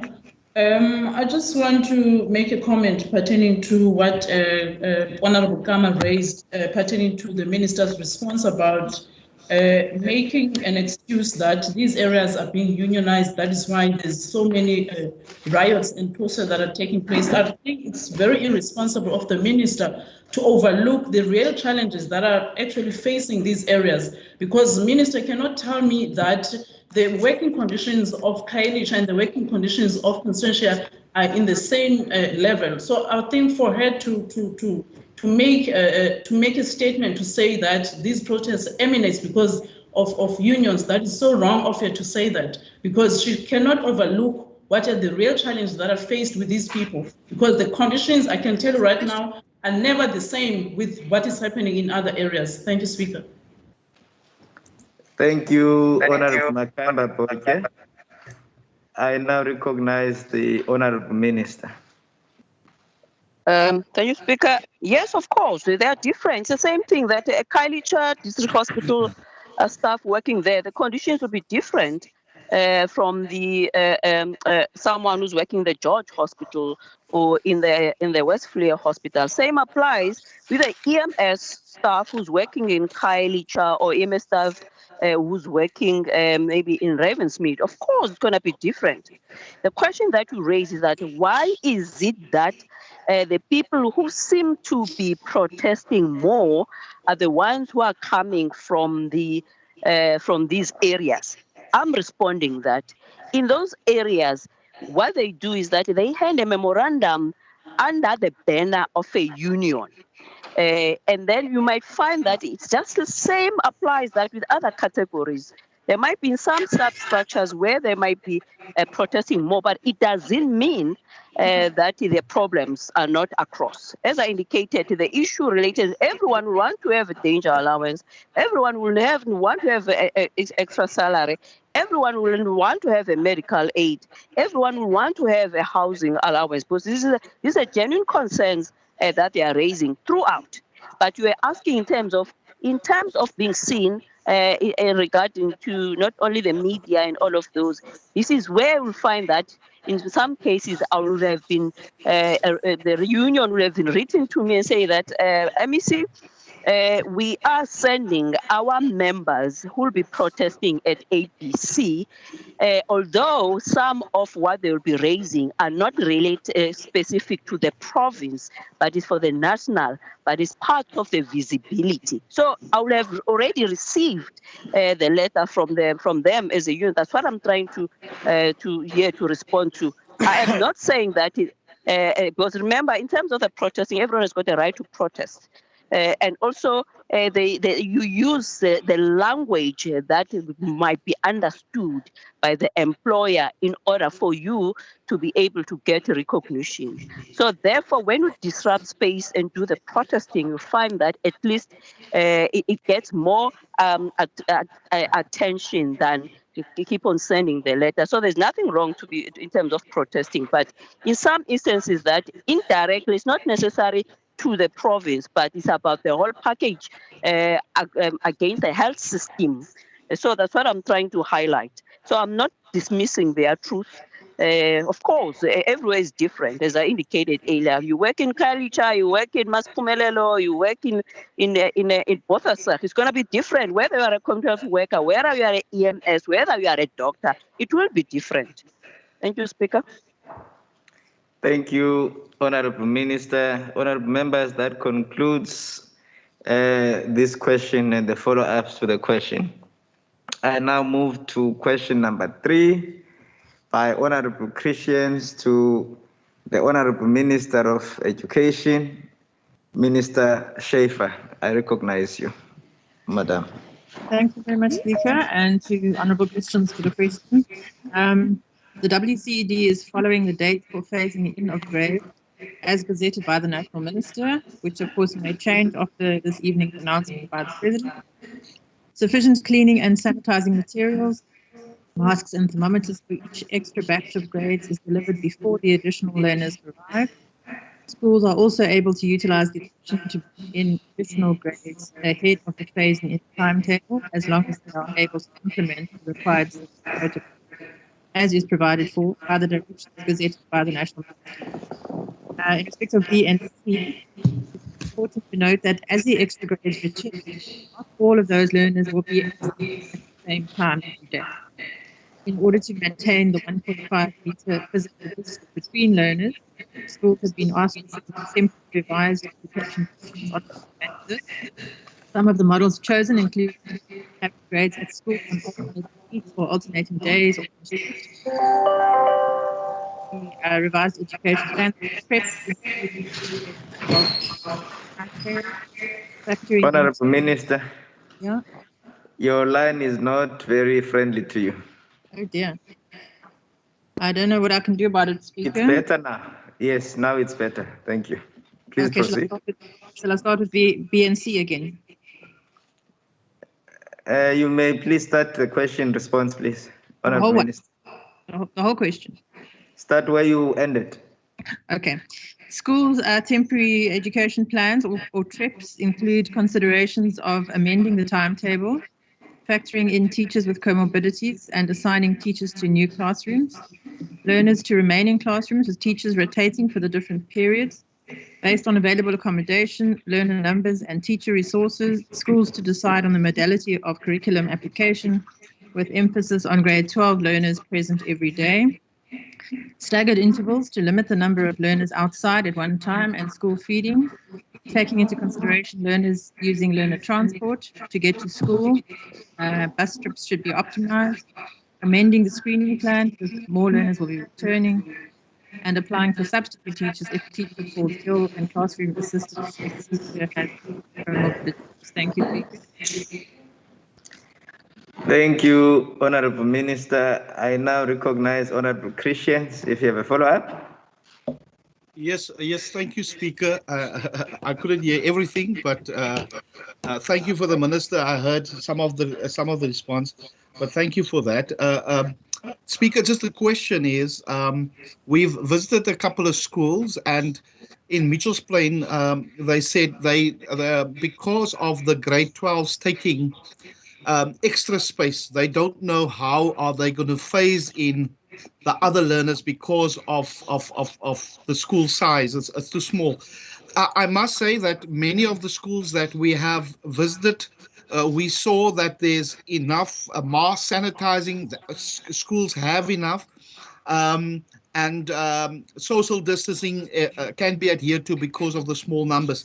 But there were schools that were concerned, and I want to ask the Minister, is he aware of any schools that approached the WCED to say that they cannot cope with social distancing when we phase in the other learners. So as I said, there were schools that are doing excellent, and we compliment those principals for the leadership, but there's also schools that have difficulties. Does the minister know of any of those schools facing those difficulties, and what is the districts doing to assist those schools? Because some of the principals also saying they don't get the cooperation from the districts. Thank you, Speaker.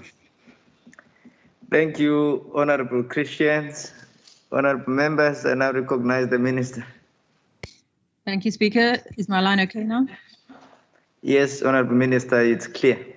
Thank you, Honourable Christians. I'm not aware of specific schools that have, I know there are schools that have in general said that they do have space constraints, but the information I have is that every school has submitted a TREP in order to say how they're going to deal with the other grades when they do come in.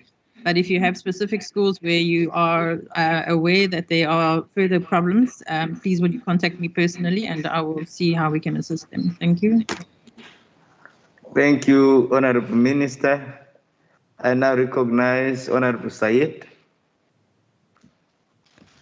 Thank you, Speaker, and many thanks to the Minister for the responses and to Member Christians also for the question.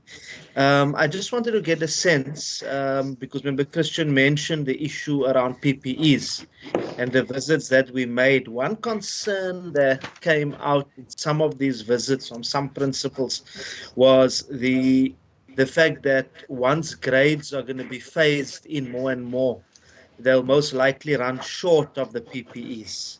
I just wanted to get a sense from the Minister, does the department have plans to continue providing schools with PPE moving forward? If so, also how often and when will the PPE supplies to schools be basically replenished?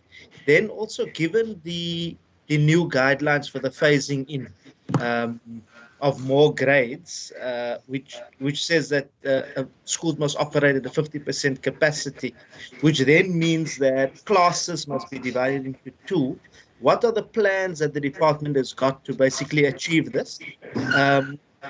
Also, does the minister think that the province has the capacity and resources to actually achieve this? Given the constraints, given the funding constraints. Right. Thank you. Thank you. The Chief of doesn't need to now give a point of order because I'm done. Thank you. Honorable Said, will you please take your seat? There is a point of order. What's Thank the you, point Mr. of Speaker. order? The honourable members asked two questions. Two different questions to the minister. No, it's one. It's one question. It's part of the same question, Speaker. Thank you. Thank you, Honorable Wenger. I just want to check now whether the minister wants to respond to the question being asked as one question or it's a different question. I think the minister can help us in this regard, Honorable Chief Whip. Thank you. Thank you, Speaker. It was two questions, but I'll answer the second question by saying I have already answered that question. So the issue of PPEs, we have made provision for several tranches. Honorable Minister, the Honorable Said was still on the floor. Oh, sorry, Speaker. Thank you. Honorable Said, please proceed. No, Chair, it's fine. I'm done. I'm done. You. I was Honorable concluding Said. As the Chief of the DA came in. Thank you, Honorable Said. Honorable Minister, you may proceed. Thank you, Speaker. As I said, the second question was already answered in my previous response, but the PPEs, we have made provision for several tranches, but certainly not on an indefinite basis. We are also, depending on how long this goes on, we have made provision for some assistance to schools that haven't got the finances. But we do also provide schools with norms and standards funding every year that they are supposed to use some of for normal cleaning materials. So they may be asked to use some of that in future, depending on how long the situation endures for. Thank you. Thank you, Honorable Minister. I wish to draw the attention of the honorable members that the next two follow-ups, one comes from Honorable Bota, followed by Honorable Christians, and that will be the end of the follow-ups on this question. I now recognize Honorable Bota. Thank you very much, Speaker. Speaker, if the Minister can just tell us, we know that the Cabinet would have concluded their deliberations and discussions on the way forward in terms of our schools, but given the delays and confusion in the phasing in of grades, Minister, would it not be better to scrap the school year and begin again in 2021? Thank you, Honorable Botha. I now recognize the Minister. Thank you, Honourable Botha. That certainly is a suggestion that's been made by some people, but unfortunately it's not as simple as that. Scrapping the school year would create an unsolvable logistical problem. We are already busy placing learners for 2021 school year. And if we scrap the school year, this simply means that all of those children currently in the system will stay in the system. So where are we going to put the new grade of and ones for arriving next year? As we heard, they already are struggling with space as it is in school, and it's simply impossible to place that when no space is up. What will then happen to those learners? Well, they go for another year. It will probably go against the South School Act. Everyone is required to be in school. And what about the matrics? What will happen to them? So over and above that, there are also consequences to children's health, food, security, emotional security, and future. Honourable Minister. Yes. Your line seems to be in conflict with you. I don't know why it doesn't like you. Because you were audible and then all of a sudden you are not. So I'm not sure that you can move to a different spot within the same space where you are. Let me try.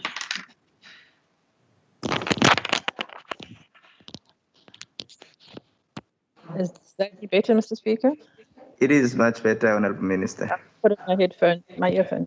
Okay, so I don't know what you heard last, but there are also profound negative consequences to children's health, safety, food security, and emotional security, and future earnings as well if we close the rest of the year. So that really is important. Thank you. Thank you, Honourable Minister. Honourable members, I now recognize Honourable Christians. Thank you, Speaker. Speaker, if the Minister can just tell us, is he aware of teachers with comorbidities being forced to be at school because the ratio between the teacher and the learner, because of social distancing, they need the numbers. Is he aware of any teachers being forced by principals to be at school, even if they have comorbidities? Is he aware of any of those cases? If she's not, I will bring some of the cases to her, but if she's aware or was it reported to her previously? Thank you, Speaker. Thank you, Honourable Christians. I recognize the Honourable Minister. Thank you, Speaker. The issue of comorbidities needs to be understood within the framework that has been given to us by the Department of Health. We have some teachers who say they have comorbidities, but they aren't necessarily the kind of comorbidities that fall within the high-risk category. We've been given very specific criteria, for example, hypertension, what the blood pressure readings must be, and so on. Same for diabetes. And if a condition is actually controlled, it does not necessarily mean they should not be at school. So with that said, I'm not aware. We have received a number of applications for comorbidities, quite a number, and many of them, the majority of them have been approved. So I'm not aware of anybody who qualifies for the concession as a result of comorbidity who has not been allowed to have it. Thank you. Thank you, Honourable Minister. Honourable members, that concludes question number 3. For question number 4, I've got Honourable Philander asking the Honourable Minister of Health. I now recognize Honourable Minister Dr. Mbombo. Can you hear me, Speaker? Yeah, Vagala. Okay, and goes. Thank you, Member Honorable Philander, about the question related to the reprioritization of the testing approach. At the time, we had to come up with a reprioritization. We had a backlog of about 27,000 tests at the time, results that we were waiting for. It meant that people who were admitted in the hospitals were taking longer, therefore to admitted longer because they were persons under investigation. Therefore, we had to prioritize them because the clinicians couldn't be able to come up with a speedy interventions in order to save lives. At the time, so the backlog, it meant that even for those health workers who have been exposed, have been tested, instead of getting the results on time so that they could be able to go back to work, because the policy, NICD policy is about testing on the 8th day when you have been exposed health worker, and then if you test negative, you can be able to come back to work without completing the 14 days. So it meant that we had to prioritize when we couldn't get a reassurance from the national lab, because noting National Health Laboratory Services is a national competence. Provinces don't own the lab, but they've got ethics. Secondly, because we're the front runners when it comes to the epidemic in the Western Cape, whilst the others were in what they call stage 4 at the time, definition of the epidemic response for South Africa, which is a mass community screening intervention. For us, we put it on the hotspot. So there's a different approach when it comes to the testing, depending on in which stage where you are when it comes to the epidemic. Just making an example, currently, most of the provinces now, they are in the hotspot.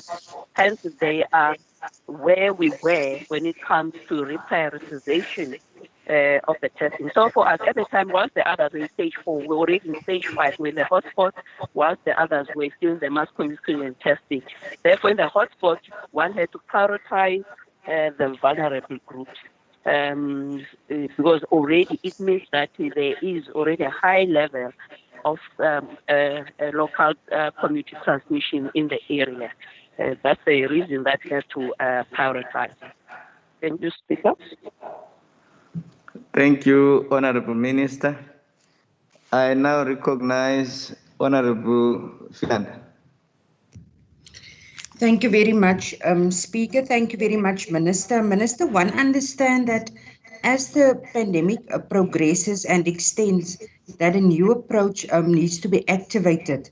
Minister, can you please tell us what is the Western Cape Health Department's strategy and approach on behavioral change within the Western Cape? Thank you, Speaker. Thank you, Honorable Philander. I now recognize the Minister. Thank you. Now, where we are, it's about people have been hospitalized, they've had too many deaths, and if we're going to talk about the stages as according to the national response to epidemic, we're in a phase where we say re-entry, where now we have to go back to the communities, we're going back to the basics that is still going to live with this virus for the next year or two. And therefore, in order to avoid you going to be hospitalized or going to the clinics, as we are going towards opening up in the phased approach for the non-COVID services as well, stick to the basics, which is your mask, the physical distancing, avoid gatherings, stay at home, go out only when it is necessary, especially going for the shopping. Also the issue of the hand hygiene, the surface hygiene. So you'll have seen that even now for us as health, we are dishing out masks so that to have that message there, as we used to, for example, the HIV/AIDS, where we find that we're dishing out condoms. So the mask now is a new condom, but for the COVID, in terms of related to the behavior, because we are no longer we are permanently in the hotspot. Therefore, we keep keep on changing different interventions. Also, we appreciate that now the rapid test kits using the blood samples, which is your finger prick for serology for the antibodies, has been approved. It means that we could be, if now the national, or they're still working in terms of the protocol, how we're going to approach it. But generally, it's about when you go in a certain area, maybe in the taxi rank or in a school, if you suspect that there's a high level of infection, you can do random groups just to test them in terms to check whether they have antibodies or not, because we won't be going back to where everyone has to know their status. At the beginning, it was about know your COVID status. Now it's no longer about know your COVID status unless you are a vulnerable group, meaning you are over 55 years old, you have diabetes, or you have other comorbidities. You might be young, but you've got all those. Therefore, we have to prioritize you. So we have to keep on changing, moving with the flow, and also responding as according what science determines, because we have to be guided by science. Thank you, Honorable Minister.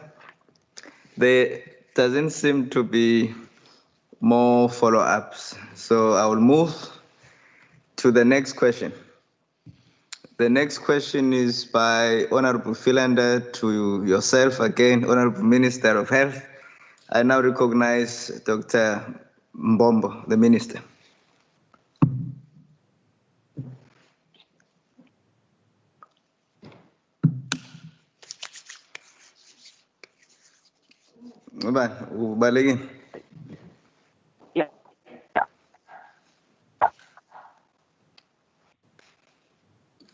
Yes, yeah. About to keep the high infection rate in food and culture. Noting that the virus, in terms of the epidemic, it keeps on changing. Honorable Minister, will you please start your question from scratch, the response, please? Oh, was it a noise? We couldn't hear you. Come closer.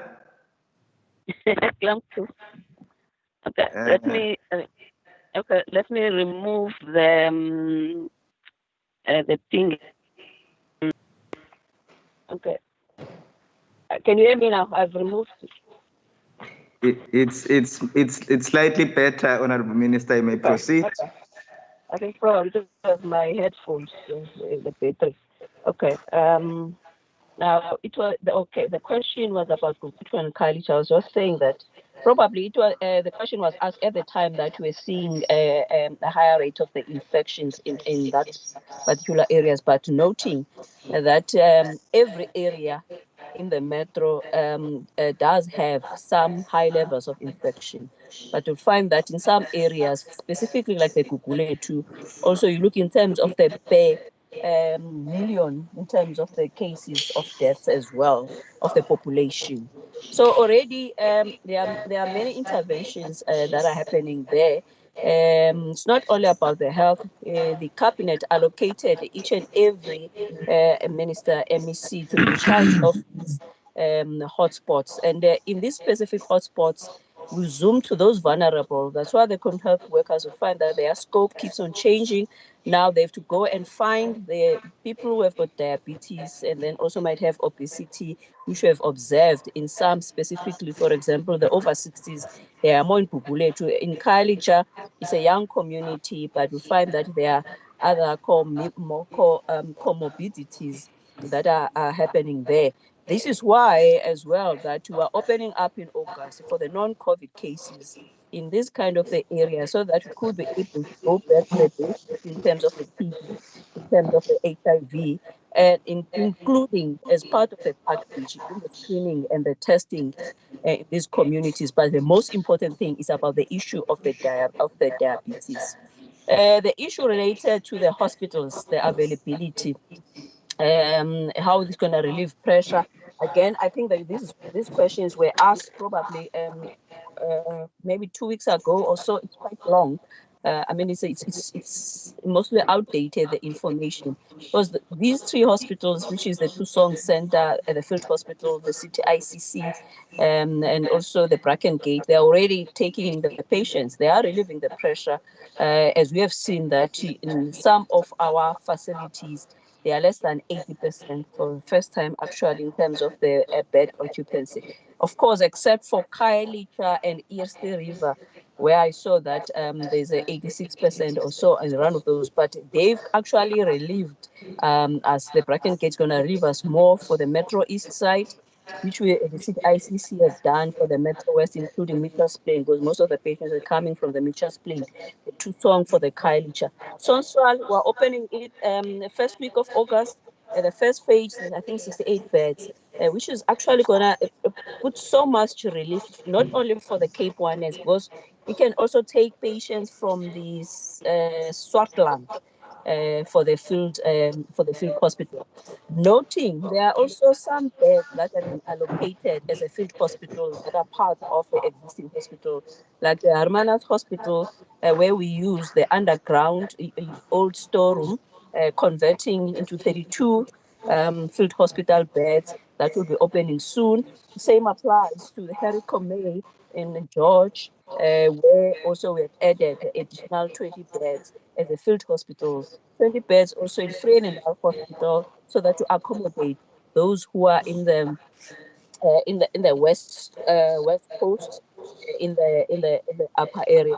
But Speaker, just want to add that it is crucial now that we have to go back and also reconsider those other diseases, other conditions that had to suffer at the time that we're trying to fight COVID. As I made an example, we've seen a drop in the uptake of the HIV, the ARVs for those people who have been tested for HIV positive, the uptake for the TB treatment for those who are on TB, including for those who are supposed to come fetch TB.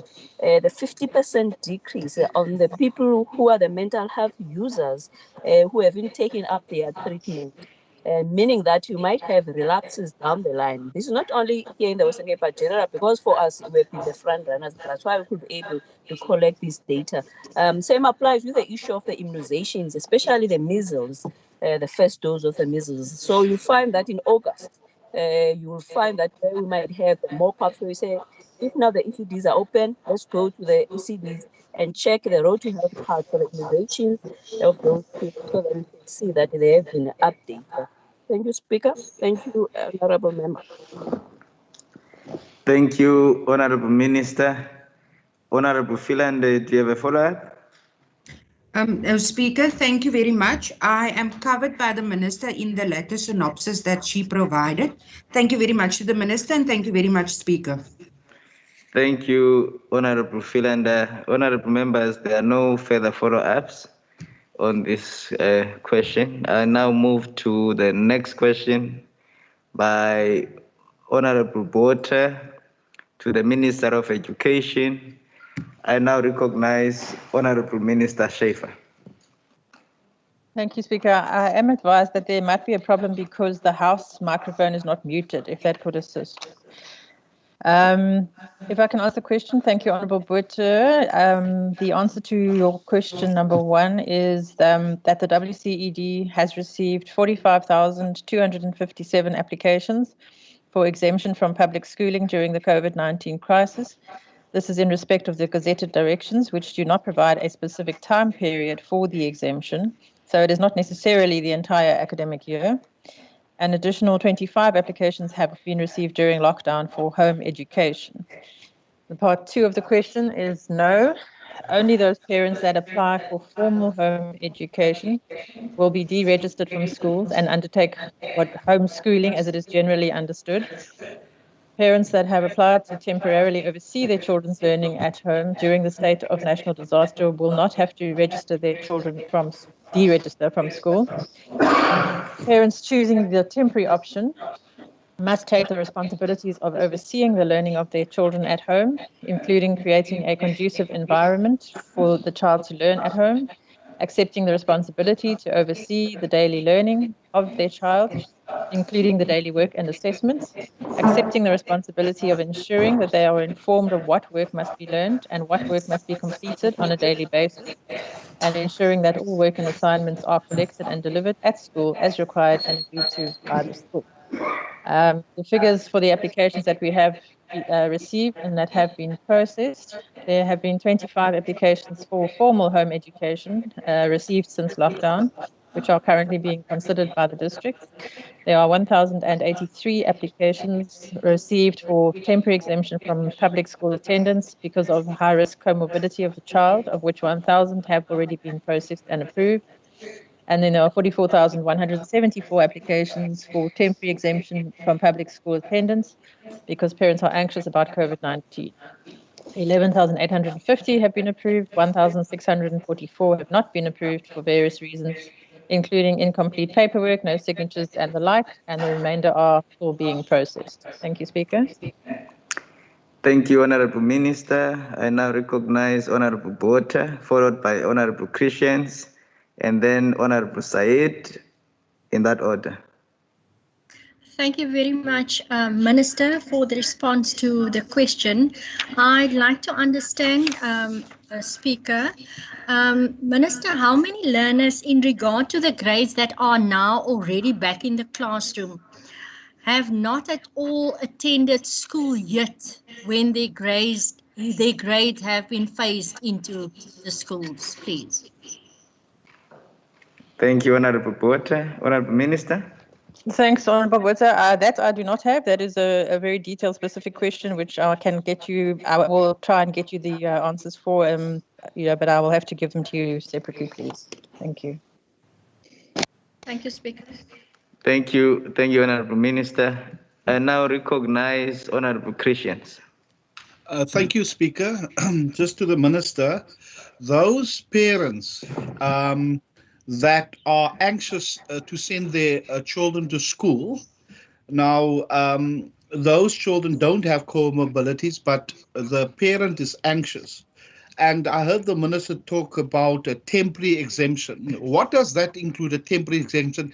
And if a parent is anxious and you want to keep a child at home and there's the correct supervision, is that allowed for the remainder of the academic year? Thank you, Speaker. Thank you, Honorable Christians. Honorable Minister. Thank you, Speaker. And Honourable Christians, yes, as I said, that is one of the categories that we are processing. That was the 44,000 applications. And as I said, there's no time frame that's been specified. So it's not, we don't yet know whether it's for the rest of the academic year or not, or for a month or two, but we haven't specified a time. It will be assessed from time to time, depending on the progress of the outbreak. But that certainly is an option, and 44,000 applications have already been received in that regard. Thank you. Thank you, Honorable Minister. I now recognize Honorable Said.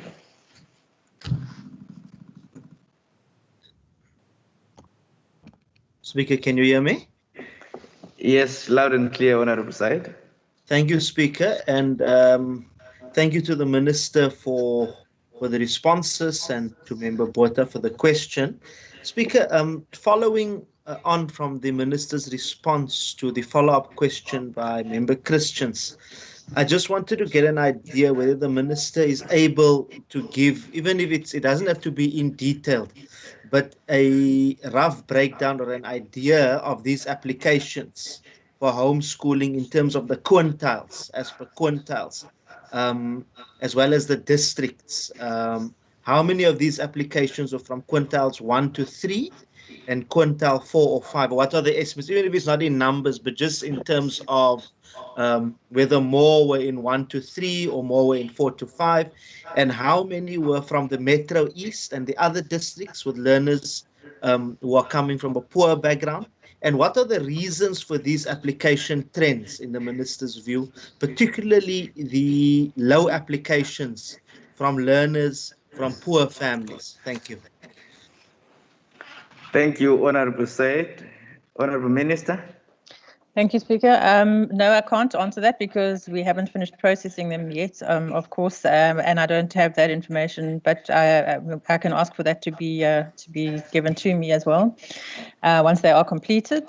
So there is no indication that I have yet for that statement made by the Honourable Syed that there are fewer applications from poorer communities. But I can try and get him that information. Thank you.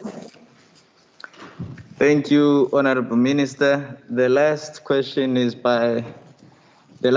question is by Honourable Kama, who is here in the House. Thank you very much, Speaker, and thanks to the Minister for the answers that have been provided. My follow-up, Speaker, would be what communication has been done to parents to alert them of the various options they have.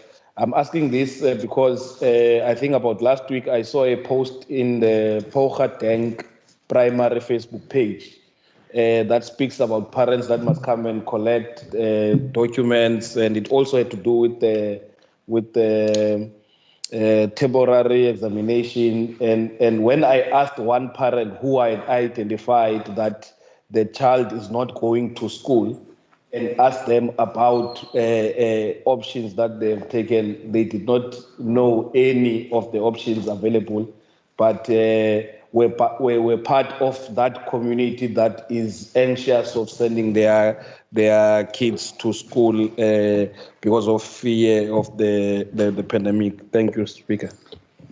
Thank you, Honourable Kama. I now recognize the Honourable Minister. Thank you, Speaker and Honourable Kama. First of all, I've done public statements on the matter. Secondly, our HOD has sent detailed communication to schools, and we are relying on school principals to ensure that their school communities are informed of the options. I know many have been, so if that school hasn't, then we will follow that up. Thank you.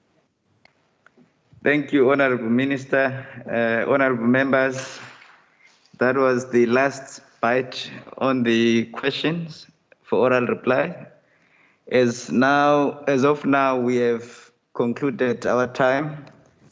The remainder of the responses to questions will be printed in Hansard. Now we're going straight to member statements, and the Deputy Speaker will now take over. Thank you very much, Honourable members.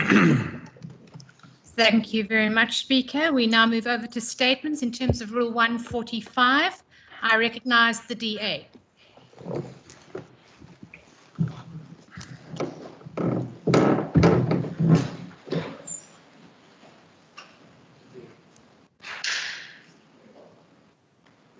Honourable members, you know your sequence, the DA. Thank you, Honourable Deputy Speaker. Honourable Deputy Speaker, I condemn in the strongest terms the alleged attack of motorists on the N2 and the R300. The visuals tells the shocking story of intolerance and serious lack of due consideration for others occupying the shared space that is our roads. Whilst protest action is a right, we ought to respect that these acts of criminality cannot be tolerated and infringe on the rights of our law-abiding citizens. Our law enforcement agencies must ensure strong action is being taken against perpetrators, and anyone responsible for these actions must be brought to book and prosecuted. We cannot remain silent, Deputy Speaker, when residents intimidate and threaten innocent motorists. Now is the time to stand together and to provide support to community members who are returning to work and helping to rebuild our economy. Honourable Deputy Speaker, I also want to take this opportunity to applaud the good work of the Provincial Transport Department. We have witnessed an increase in sanitisation efforts of taxis in the province. This helps to keep commuters safe and to reduce the risk of transmission of the coronavirus. The proactive approach of the Provincial Department is further exemplified in its ongoing engagements with taxi industry.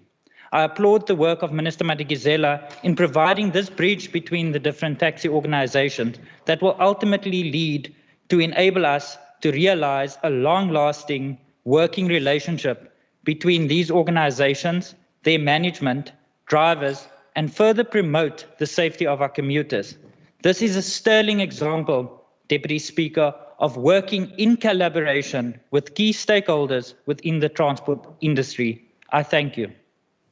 Thank you very much. I recognize the ANC. Thank you, Deputy Speaker. The audio recordings provided to the opposition by a whistleblower provide clear evidence of the systematic and selective targeting of certain DA councillors and local government officials under the direct instruction of MEC Bradell. The overall conduct of the DA under the leadership of Bradell clearly shows that they are hell-bent on capturing elements in the Hawks and the public protector in the Western Cape. The targeted individuals are the former Mayor of George, Melvin Naik, as well as the current MM, Mr. Trevor Botha. We also now see an attempted pushback by MEC Bradell, who constantly harasses ANC-led councils. The ANC has now taken over 7 municipalities in the province as DA factional battles increase and DA voters become disillusioned. In George, we have a situation. Where the CFO was found guilty for his role in unlawful facilitation of an investment of 350 million of municipal funds with Old Mutual. The question is, why have criminal charges not been investigated? The DA Mako member of Finance Stag Cronier, whose son benefited from the unlawful Old Mutual investment, was not pursued at all. Why did MEC Bradell and HOD Polster not request the Hawks to investigate as they did with Melvin Naik and Trevor Botha? I'm pleased to report to the House that the Public Protector has apologized for not investigating my complaint against MEC Bradell and have now interviewed me yesterday. There is no doubt in my mind at all that MEC Bradell has breached the code of ethics. In these recordings, Head of Department Policy is heard to say, the Minister is breathing down my neck to say, you are not helping me. You are not helping me because besides all of the other stuff, I am under political pressure. The ANC has outlined a set of 8 steps to take to follow up on these damning revelations, including that our MPL for local government has written to Derek America. We're writing to the NCOP and we'll provide a full dossier to the Minister of Police. Thank you. And in conclusion, we want to appeal to every official of this government to come forward with information and expose the rot and corruption within the DA. Your time's up. Honourable Dugmore, I said 3 times that your time was up. You could not hear. Yeah. I don't believe that. I'm sorry, okay. I apologize, Deputy Speaker. I only heard you saying it once, and normally one is allowed to conclude the statement. All right. Thank you very much. I'll move over to the EFF. Thank you, Deputy Speaker. The EFF calls for the Western Cape DA-led government to desist from conducting illegal evictions against residents in the Western Cape informal settlements. The EFF calls for the DA-led government to stop utilizing law enforcement structures in the province to conduct these illegal evictions against our people. Instead of offering our poor people houses and land for occupation, the DA-led government has instead illegally deployed law enforcement agencies masquerading as apartheid security forces to brutally, forcefully humiliate and remove our people from their homes. They do all this in total disregard and disrespect of South African laws aimed at regulating and prohibiting the illegal evictions against land occupiers, as it was confirmed by the High Court in the Handback and Empolweni rulings.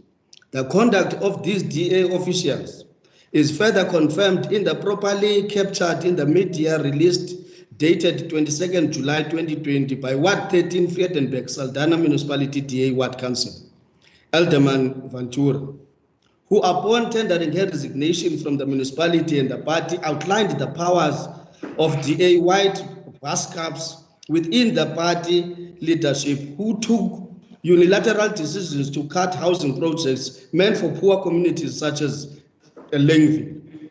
She also outlined how our people, indigenous people in the province within the DA live with constant fear to challenge the decisions of the DA within the cabal that is leading it provincial.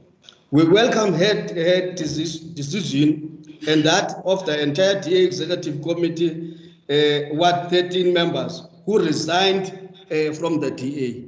Thank you very much, Deputy Speaker. Thank you very much. Honourable members, before we begin, continue. Honourable Christians, is that a point of order or are you just waiting for a chance to speak? Sorry, Chair, I'll lower my hand now.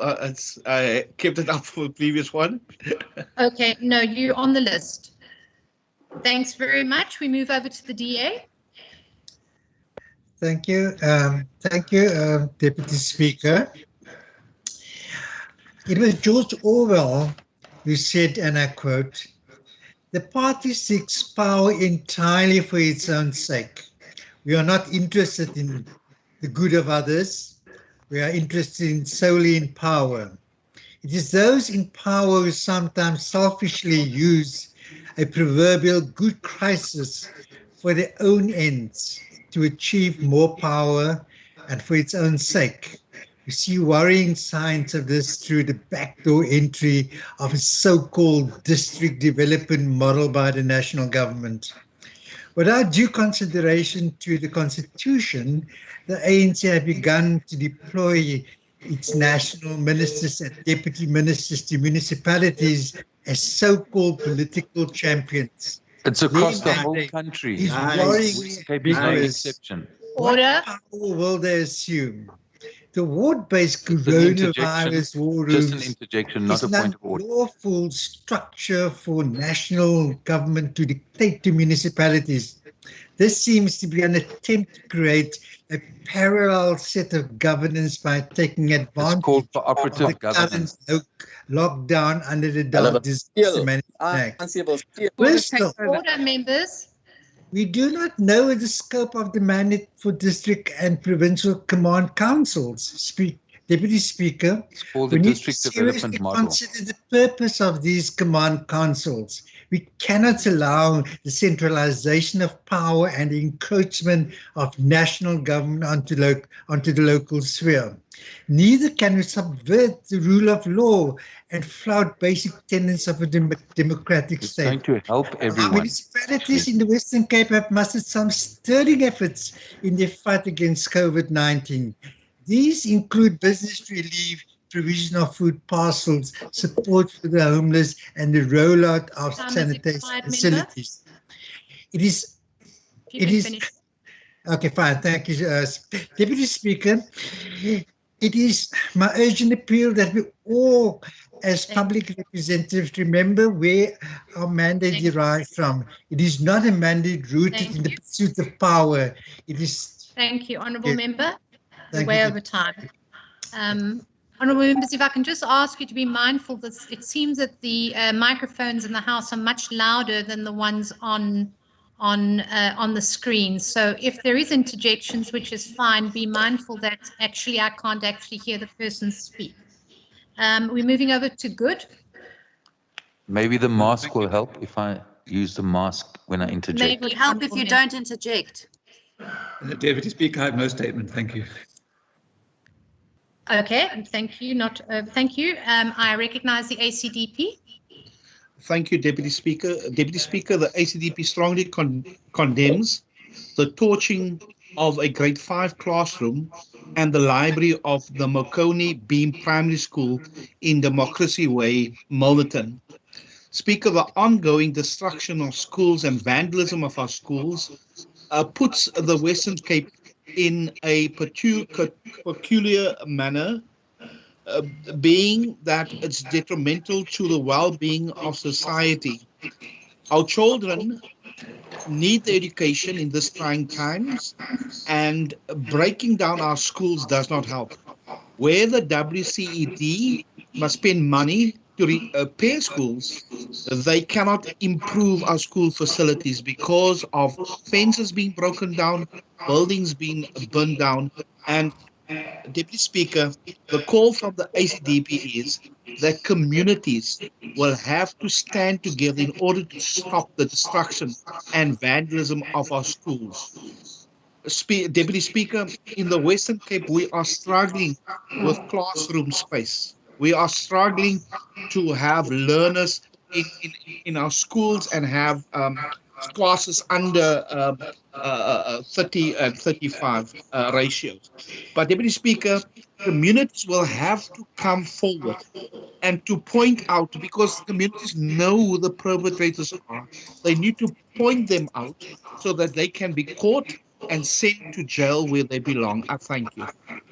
Thank you very much. I recognize the ANC. Thank you, Deputy Speaker. The ANC condemns the wanton destruction of property associated with the ongoing land invasion in the city. Deputy Speaker, the ANC caucus in the Western Cape Legislature condemns the unwanted destruction of property associated with the ongoing spate of legal land invasion in various parts of the city. The ANC acknowledges the genuine cries of people for housing opportunity and peace, which they have been denied by the Democratic Alliance's decade-long racial and systematic underdevelopment of poor communities in the province.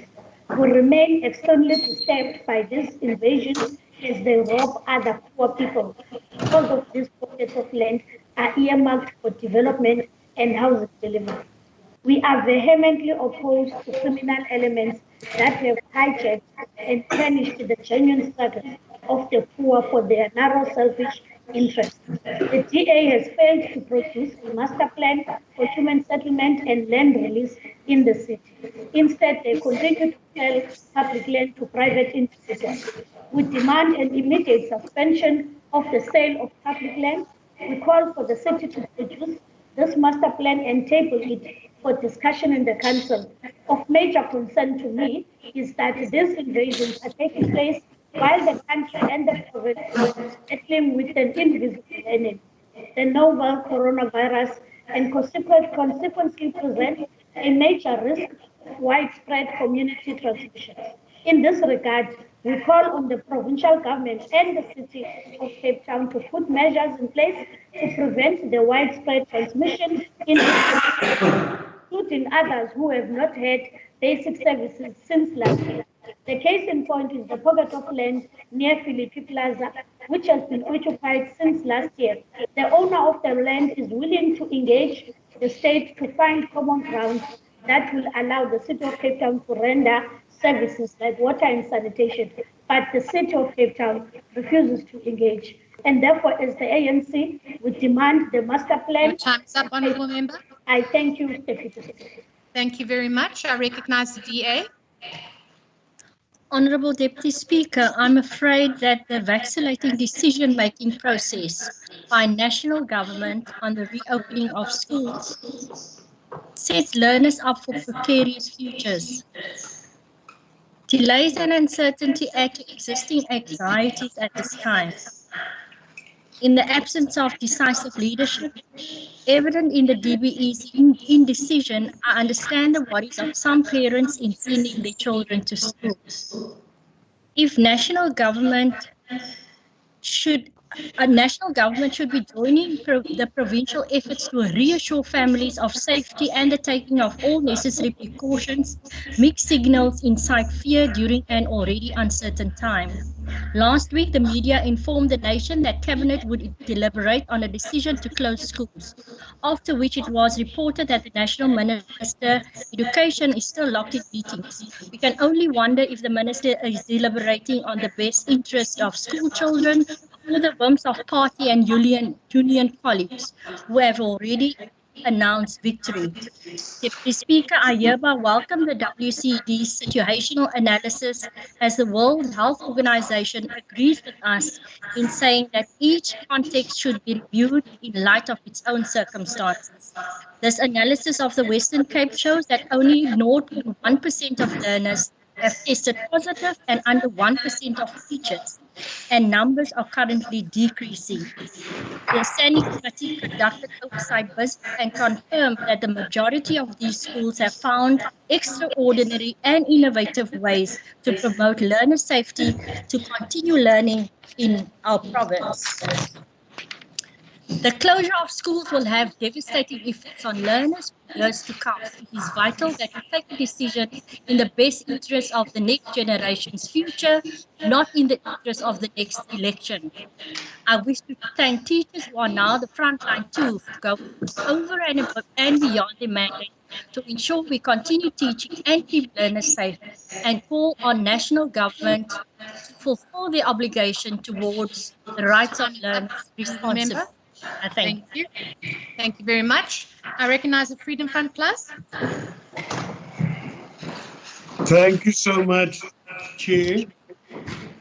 The Freedom Front Plus, noting the escalation of land invasions in the Western Cape and the absence of effective law enforcement to prevent such lawlessness, wish to express its serious concerns and call for harsher penalties to be imposed for such illegal actions, as such unlawful actions are in direct conflict with Section 25 of this country's constitution regarding security of land tenure.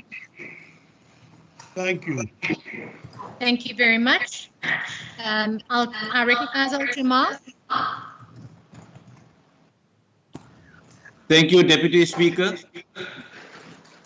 The Al-Jamaa wants to call on the Western Cape government and condemn the inequality existing in the Western Cape, and thereby to make sure that each and every ward gets its own budget. Thank you, Deputy Speaker. Thank you very much. I recognize the DA. Thank you very much, Deputy Speaker. Honourable Ms. Maseko, if you can just wait 1 minute, please. Okay. If the table staff could just turn the sound down in the house, it is echoing on all our microphones, and it has a tremendous amount of feedback. Thank you very much, Honourable Maseko, to make it continue. Thank you very much, Deputy Speaker. Deputy Speaker, we are witnessing an unprecedented spike in land invasions. Over the past week, we have continued to see an increase in the torching of public property and invasion of land, which is in many instances earmarked for public housing. Land invasion is wrong, intolerable, and unconstitutional. It has the capacity to disrupt our economy, divide communities, and bring about tremendous instability. On a very practical level, it delays the handing over of homes to beneficiaries, many of whom have been on the waiting list for years. Law-abiding residents are already frustrated and stressed in light of the COVID-19 pandemic. What we do not need now is fuel added to the fire by criminal elements, a minority who would rather not see the good progress continue to be made by this government and are determined to destabilize the province. The spate of illegal land occupations in Western Cape must be addressed before it spirals out of control. It is an effort that requires all three spheres of government to work together. Instead of cooperation from National Human Settlements, we have double standards from Minister Lindiwe Sisulu. The minister sought any opportunity to attack the Western Cape for upholding the rule of law in efforts to curb land invasions. It is worrying when national leaders hold on to double standards, but hypocrisy becomes incredibly clear. Where was Minister Sisulu's outcry over evictions in Johannesburg and eThekwini in March and April? Why did she not take to Twitter then and threaten legal action as she did to the city of Cape Town? The evictions in Kokotela, Mariannhill, Kachomana, and other areas and in around Durban and Johannesburg were illegal in light of the regulations gazetted by Sisulu's own government. We urge national government to support our efforts. I thank you, Deputy Speaker. Thank you very much, Honourable Member. That brings us to the end of statements. In terms of Rule 145.6, I now give a Minister present an opportunity to respond to any of the members' statements for not more than 5 minutes.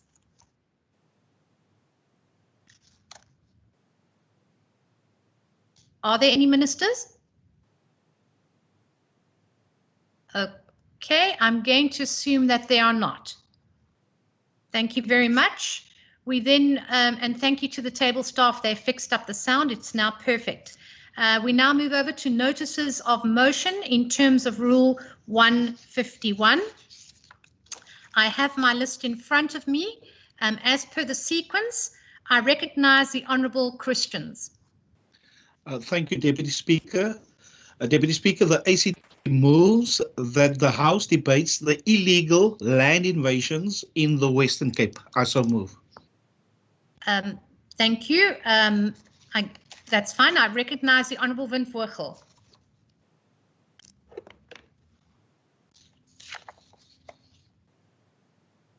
Honourable Win Vogel.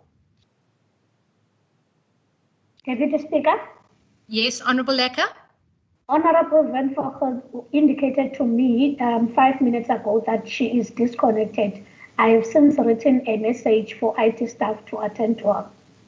Okay, we can come back to at the end of the notices of motion. Thank you, Deputy Speaker. I move over to Honourable Bosman. Thank you, Deputy Speaker. I move with notice on behalf of the Democratic Alliance that at its next sitting, the House debates the efficacy of social development interventions during the COVID-19 pandemic, with particular reference to support of vulnerable children, persons with disabilities, and the elderly. I so move. Notice taken. I move over to Honourable Makamba Portia. Thank you, Deputy Speaker. I rise on behalf of the Economic Freedom Fighters to give notice that I shall move that the House debates the housing crisis for the poor in the Western Cape. Thank you. Notice taken. I move over to Honourable Syed. Thank you, Deputy Speaker. I move without notice on behalf of the African National Congress that this legislature discusses Point of order. the ongoing unease. Honourable Member, can you just hold on? I hear there's a point of order. Chief. Oh, I know. You got it? Yes, sorry. Okay. I was supposed to move with notice. I misread it, Speaker. Can I? Corrected. Can you please read that again then for the record? Thank you, Deputy Speaker. I move with notice on behalf of the African National Congress that this legislature discusses the ongoing unease of all parties at public schools in the Western Cape, with a perceived inefficiency by the Western Cape Education Department to timeously deal with decontamination after a corona-positive patient is discovered, and the frustration of people like that at Riviersonne N Primary who waited for 5 days to get their facility closed and cleaned. I so move. Notice taken. Honourable Bosman. Thank you, Deputy Speaker. I move with notice on behalf of the Democratic Alliance that at its next sitting, the House debates the crisis of gender-based violence and domestic violence in this province. I so move. Notice taken. Thank you. Honourable Botha. On behalf of the Democratic Alliance, I move a motion with notice that this House debates the effects of prolonged school closures on the economy and future opportunities for our youth. I so move. Notice taken. Honourable Klego. Thank you, Deputy Speaker. I move with notice on behalf of the EFF that the House debate the insourcing of all workers who work in the provincial government departments of the Western Cape. I so move. Notice taken. Honourable van der Westhuizen. I move with notice on behalf of the Democratic Alliance that at its next sitting, the House debates the impact of the recent wine sales ban on the economy, job creation, and the future of SMMEs in the province. I move. Notice taken. Honourable Makamba Borgia. Thank you, Deputy Speaker. I rise on behalf of the economic freedom fighters to give notice that the House debates on challenges faced by our provincial health facilities in the fight against COVID-19. Thank you. Notice taken. Honourable Klecho. Thank you, Deputy Speaker. I rise on behalf of the EFF that the House debate the illegal evictions carried out by the Democratic Alliance government in the Western Cape province. I so move. Notice taken. Honourable Klecho, you again. Thank you, Deputy Speaker. I move on behalf of the EFF that the House debate the provision of water and sanitation in all informal settlements in the Western Cape. I so move. Notice taken. Is Honourable Windwurgel back online? Yes, Speaker. Deputy Speaker. I recognise you, Honourable Windwurgel. Thank you, Deputy Speaker. I move with notice on behalf of the ANC that this House discuss the double standards by this dear government that uses Cuban professionals like engineers to deliver services to the poor, but badmouth Cuban medical staff and even refuses Western Cape students to be trained at medical schools in Cuba. I thank you. Notice taken. We now move over to motions without notice. I recognise the Honourable Christians. Thank you, Deputy Speaker. Deputy Speaker, the ACDP would like to highlight, and our prayers is with the family of Ledum Mantla Satonga, a grade 6 pupil at the Eastwell Primary School in Mitchells Plain, who went missing on the 9th of July 2020. To date, there is still no word about her whereabouts. She's last seen by her mother boarding a transport in front of their house on their way to school. She lives in Site B, Kailicha. We, as the ACDP, pray that she will be found unharmed and reunited with her family. I thank you. Are there any objections to the motion being moved without notice? No objections. Agreed to. I recognise the Honourable Kama. Thank you, Deputy Speaker. On behalf of the ANC, I move a motion without notice that the legislature notes South Africa's rugby captain Siya Kolisi is named as World Ambassador in the fight against women abuse and violence. That also notes this appointment was done by the United Nations Secretary General Antonio Guterres at the Nelson Mandela Lecture and celebrations over the weekend. And notes too, it is part of the United Nations Spotlight initiative to engage other men in fighting the global scourge of violence against women and young girls, and pledges our support against this pandemic threatening our mothers, sisters, and daughters. I so move, Deputy Speaker.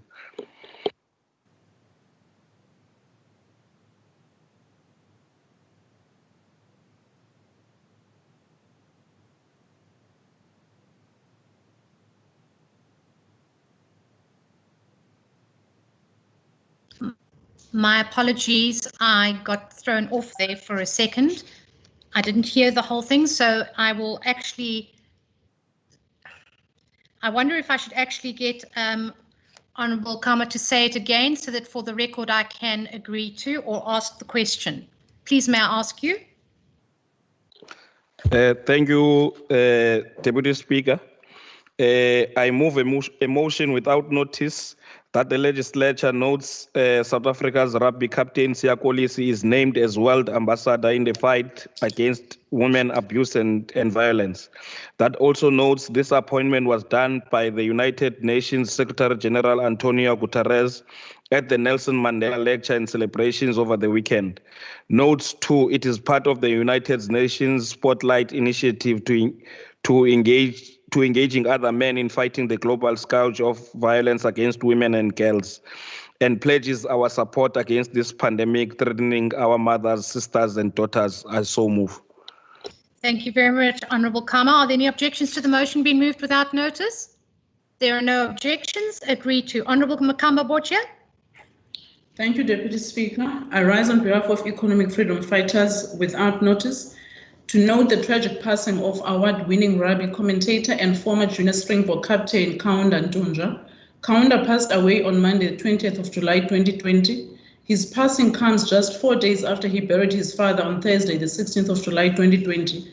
Ntunja gained popularity in South African rugby through his work as a formidable anchor of the SuperSport Xhosa commentary team. His animated commentary nuanced with popular Xhosa poetic phrases and expression made him a household name in South Africa as he delivered rugby right into the people's homes. We send our heartfelt condolences to the family, friends, and colleagues. May his soul rest in peace. I so move. Thank you. Are there any objections to the motion being moved without notice? No objections. Agreed to. Honourable Allen.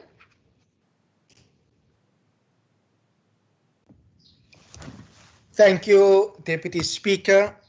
I move on behalf of the Democratic Alliance without notice that this House welcomes the Neighbourhood Watch Safety Improvement Project that was launched on Saturday, the 11th of July 2020 by the Provincial Department of Community Safety in Khayelitsha. I further note that this project aims to advocate social distancing, encourage the use of protective equipment, and creates awareness of community compliance with safety protocols, and especially welcome the ability to patrol during the new curfew to promote the safety of our residents. I so move. Thank you. Are there any objections to the motion being moved without notice? No objections. Agreed to. Honourable Baku False.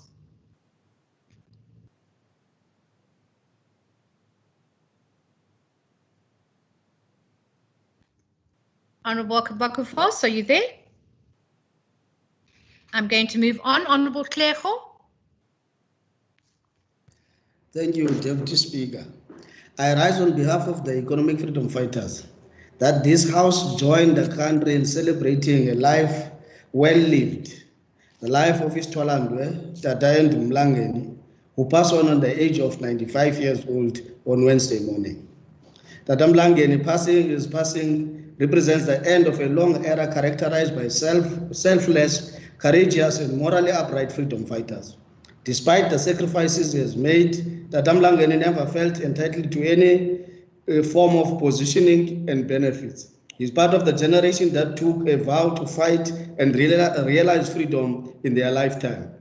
An essential inspiration we take as the EFF. May his soul rest in peace. I so move. Thank you. Are there any objections to the motion being moved without notice? No objections. Agreed to. Honourable Maseko. Thank you, Deputy Speaker.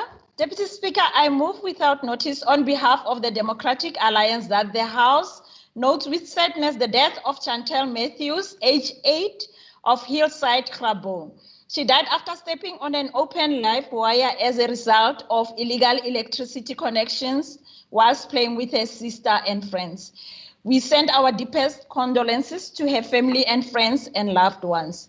That we further wish a speedy recovery for her younger sister Chante, age 7, who sustained electrical burns on her hands while trying to pull her sister away from the live wire.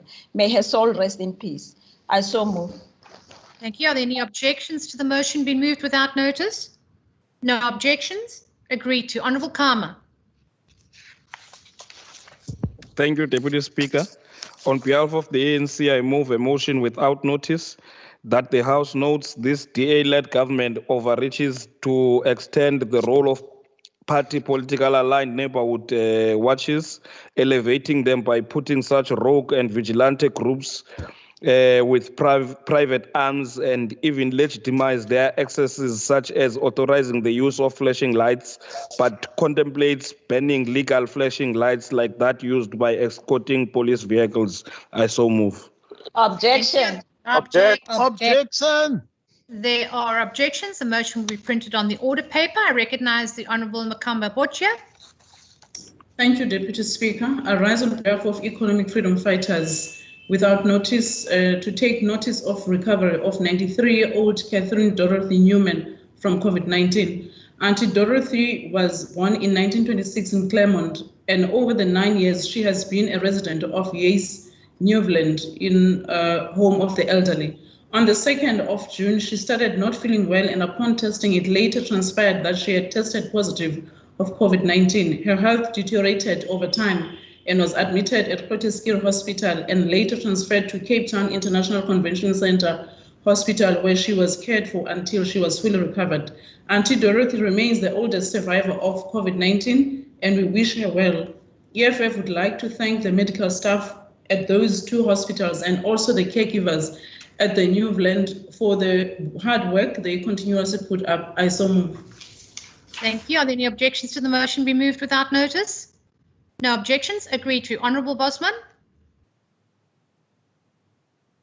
Thank you, Deputy Speaker. I move without notice on behalf of the Democratic Alliance that the House extends its sincerest condolences to the families and loved ones of the 8-year-old girl, Abida Paulse, who drowned in the Vryheidskraal Canal in Athlone. That the House further extends condolences to the family and loved ones of Mr. Yusuf Kiriboto, who bravely attempted to save Abida, but also tragically passed away. I so move. Thank you. Are there any objections to the motion be moved without notice? No objections. Agreed to. Honourable Lily.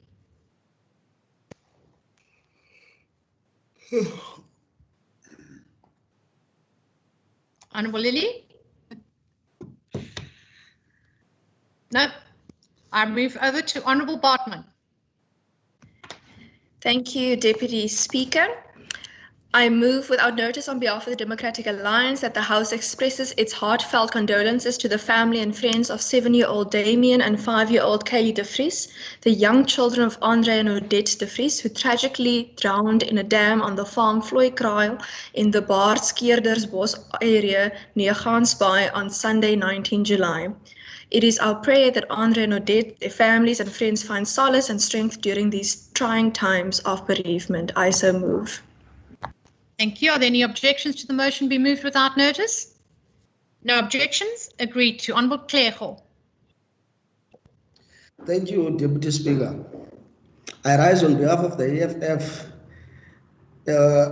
to move a motion without notice that this House notes the excitement of the EFF for the beheading of the statue of the colonial par excellence, Cecil John Rhodes, on the Rhodes Memorial Site. As the EFF, we have for the longest time been calling for the government to remove these colonial and apartheid symbols, as they continue to inflict untold pain and suffering of the families of those who have for centuries been violated by the murderers and represented through these symbols. The EFF calls for the removal of all colonial symbols and changing of all towns and the streets names from across the Western Cape province. I so move. Thank you. Are there any objections to the motion be moved without notice? No objections. Agreed to. Honourable Nkondlo.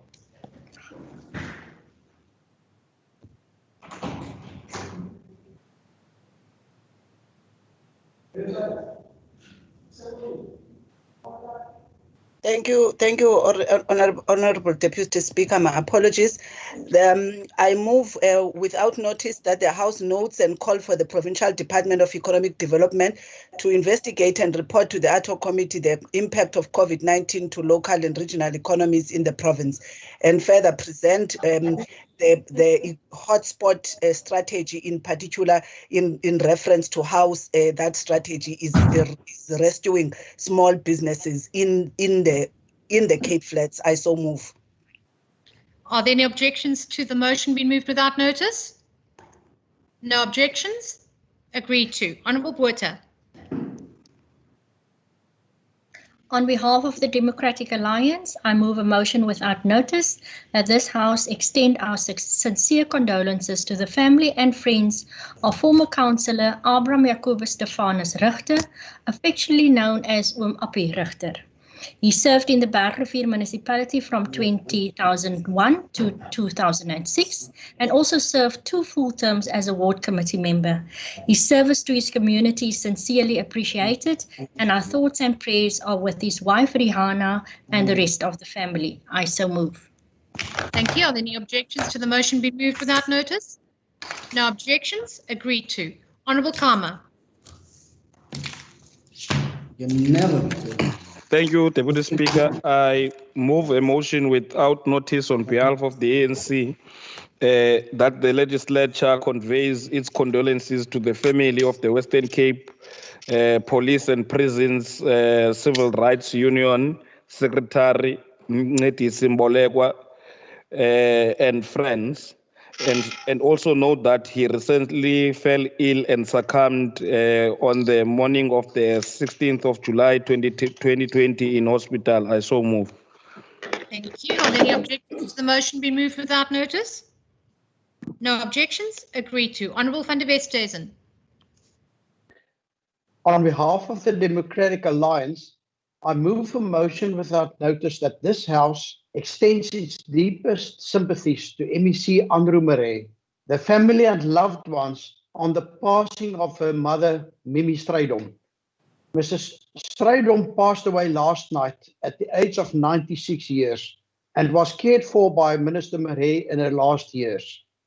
We wish the MEC and her family much strength and comfort at this time. I so move. Thank you. Are there any objections to the motion being moved without notice? No objections? Agreed to. Honourable Moran. Thanks, Deputy Speaker. Speaking on behalf of the People's Movement, the African National Congress, wants to move without notice that the House notes that today, 23 July 2020, marks the second year since ANC leader and councillor Comrade Mzukisi Victor Vries Malosi was brutally gunned down for his relentless efforts to fight against corruption, especially in the Knysna municipality. We further note that former councillor of Ward 4, Velile Waka, who had close relations with the DA and former municipal official Mawanda Makala and Vela Patrick Duleme, were convicted for his murder. We also remember Comrade Vries as a revolutionary and a selfless leader who was committed to the cause to emancipate and develop his people and to root out DA corruption in municipalities. He also calls for the Knysna municipality to be renamed after him to honor and appreciate all he stood for. I so moved. Thank you. Are there any objections to the motion be moved without notice? There are objections that were printed on the board paper. Noted. Thank you. I recognize Honourable Allen. Order, please. Honourable Allen. Deputy Speaker, I move on behalf of the Democratic Alliance in the Western Cape, I move without notice that this House strongly condemns the surge of attacks on public facilities and infrastructure in the metro area over the last number of days, that we further call for urgent public order and send a strong message against the destruction of property. These attacks not only hamper the continuation of services and have serious financial implications, but also compromise the safety of workers and residents. I so move. Thank you. Are there any objections to the motion be moved without notice? No objections. Agreed to. Honourable Kama. Thank you, Deputy Speaker.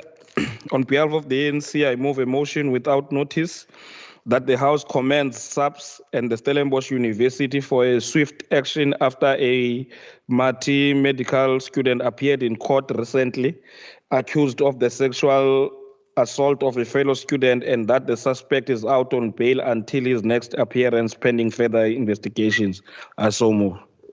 Thank you. Are there any objections to the motion be moved without notice? No objections. Agreed to. Honourable Botha. On behalf of the Democratic Alliance, I move a motion without notice that this House welcomes the High Court's decision to resume the school feeding scheme and notes that the Western Cape is the only province who has gone the extra mile to feed learners throughout the lockdown period. That this House commends the Western Cape government for upholding the value of responsible governance, especially towards our vulnerable children. I so move. Thank you. Are there any objections to the motion being moved without notice? Are there objections? There are objections, so we print it on the order paper. I recognise Honourable Nkondlo.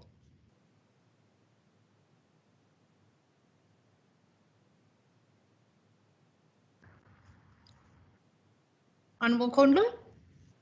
Okay, I move over to Honourable Bosman. Thank you, Honourable Deputy Speaker. On behalf of the Democratic Alliance, I move without notice that this House applauds the efforts of the Cape Town-based non-profit organization, Ladles of Love, which set a new world record on Mandela Day, 18th July 2020, for making the most sandwiches in an hour. The record is now at 304,583.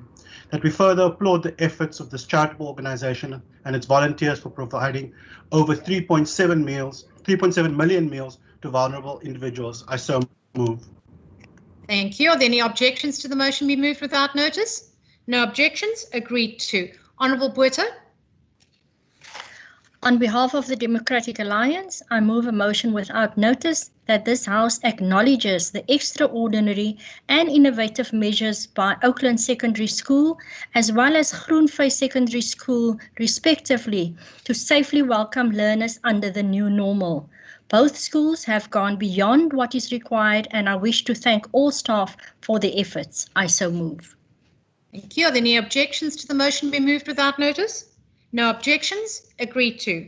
I don't think Honourable Nkondlo is here, so Honourable Botha. That's to you Thank again. you, Deputy Speaker. Thank you, Deputy Sure. Speaker. On behalf of the Democratic Alliance, I move a motion without notice that this House congratulates Megan Amon, who obtained a Bachelor in Pharmacy Studies from the University of the Western Cape, and wish her the best in her future endeavours. I so move. Thank you. Are there any objections to the motion being moved without notice? No objections. Agreed to. Honourable Kama. Thank you, Deputy Speaker. I move a motion on behalf of the ANC without notice that the House commends the South African Police Service for the speedy arrest and bringing to the Blue Downs Court this last week a 24-year-old murder suspect after the death of a 6-year-old Kraaifontein girl, Galen Cupido, who was hit by a stray bullet in a weekend gang shooting. I so move. Thank you. Are there any objections to the motion being moved without notice? No objections. Agreed to. Honourable Philander. On behalf of the Democratic Alliance, I move a motion without notice that this House welcomes the City of Cape Town's new mobile testing units, as well as the expansion of clinic facilities across the metro in effort to best manage the ongoing COVID-19 pandemic in the metro. I so move.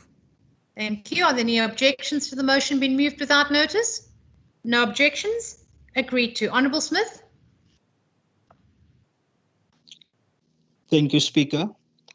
I move a motion without notice that the House notes the destabilizing of many local governments and to investigate the role played by the province in that space. Thank you. Object.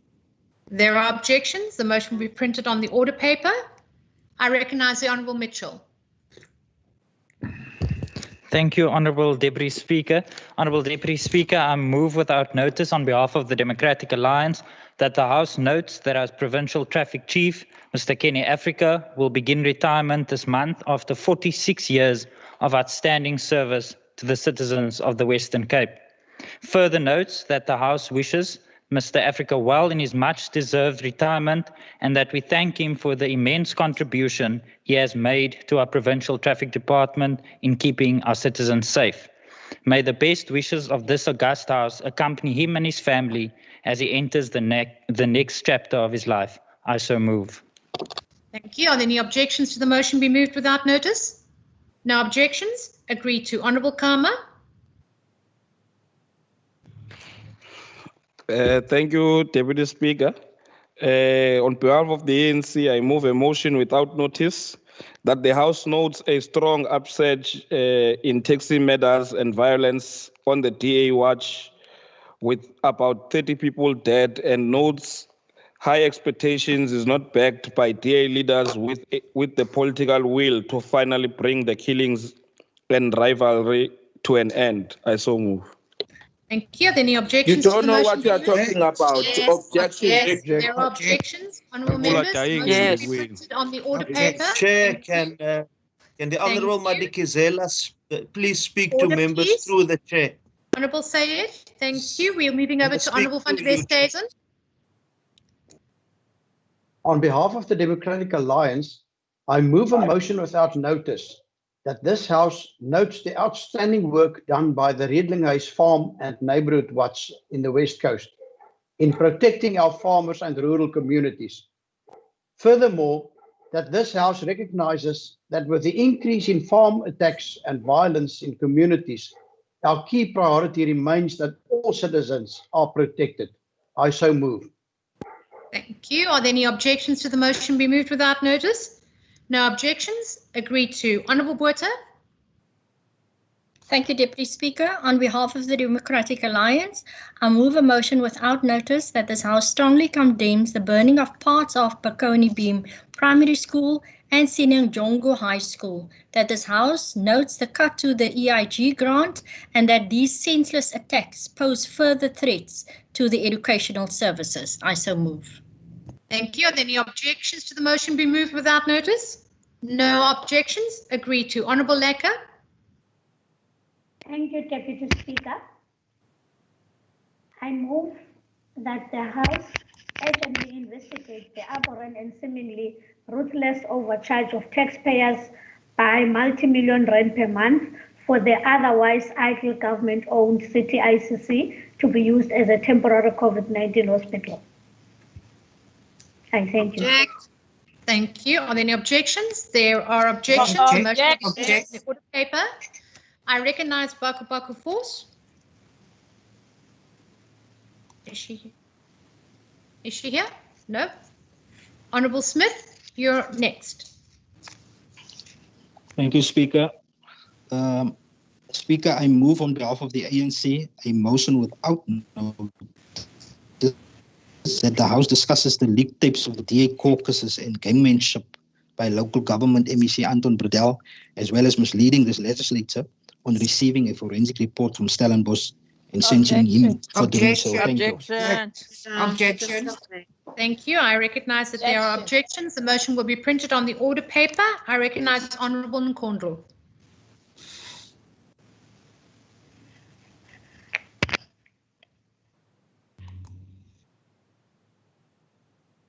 Honourable Nkondlo? No.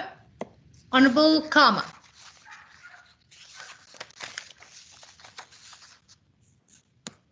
No. Thank you. Sorry, Deputy Speaker. Okay, no problem. I hear you. Thank you, Deputy Speaker. On behalf of the ANC, I move a motion without notice that the House notes recent illegal abuse of human rights by municipal officials who tear down dwellings, destroy poor people's possessions, and evicting them in wet and cold weather. Further notes these councils use employees they think cannot be held accountable from outside the municipality, and resolve to fulfill these councils' oversight function by calling them to account at the relevant legislature committees. I so move. Object, we are doing an investigation. Object. There are objections. The motion will be printed on the order paper. Honourable Kama, you might as well stand up again. I think Honourable Cornlaw is not here. So you're next. Honourable Kama. Deputy Speaker, I would like to indicate that I think I've finished the motions I wanted to move for today. Thanks. Thank you, Honourable Kama. We move over. Honourable Cornlaw, Honourable Kama. I've got Honourable Kama and Honourable Cornlaw all over. Then I've moved over to Honourable Windvogel.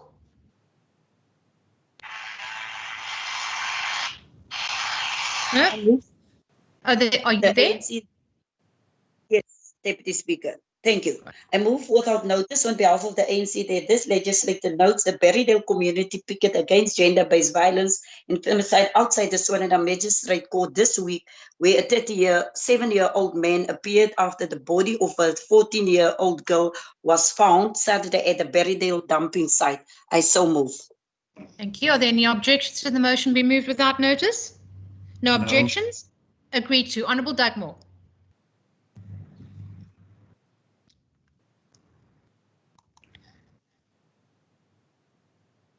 Honourable Dugmore.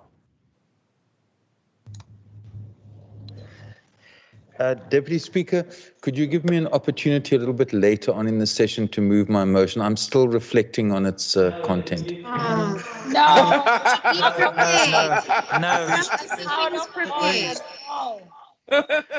It should have been submitted already. Yes, exactly. It should have been in. All right. Thank you, honourable members. I'm moving over. We don't want to waste time. I'm moving over to Honourable Windwurgel. Thank you, Deputy. The Interpol Directive. Honourable Windwurgel, I can't hear you. 1 minute. If you can just check your sound. Honourable Dugmore, can you just check that your sound is not still on, because the minute is, there we go. Perfect. I can hear you now, Honourable Windwurgel. Deputy Speaker, I move without notice on behalf of the African National Congress that this House notes the insult directed at the Cuban medical group that joined the Western Cape province to deal with the coronavirus epidemic when it was at the feces, and in this legislature brought untested allegations of their remuneration, which was proved by the Treasury as false, and calls on those honourable members of this House to apologize without reserve to all Cubans that help in this battle against the killer virus around the globe. I so move. Why don't you relocate to Cuba? There are objections. Nice, very nice. They will be printed on the honourable paper on the motion. I now recognise Honourable Lecker. Thank you, Deputy Speaker. Where was I now? My apologies, just a minute. Sure.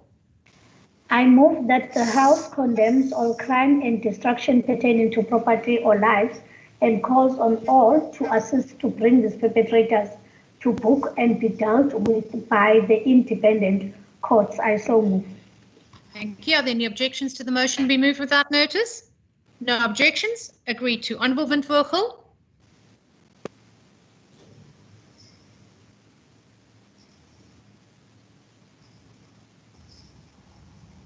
No. Okay. Honourable Sayed.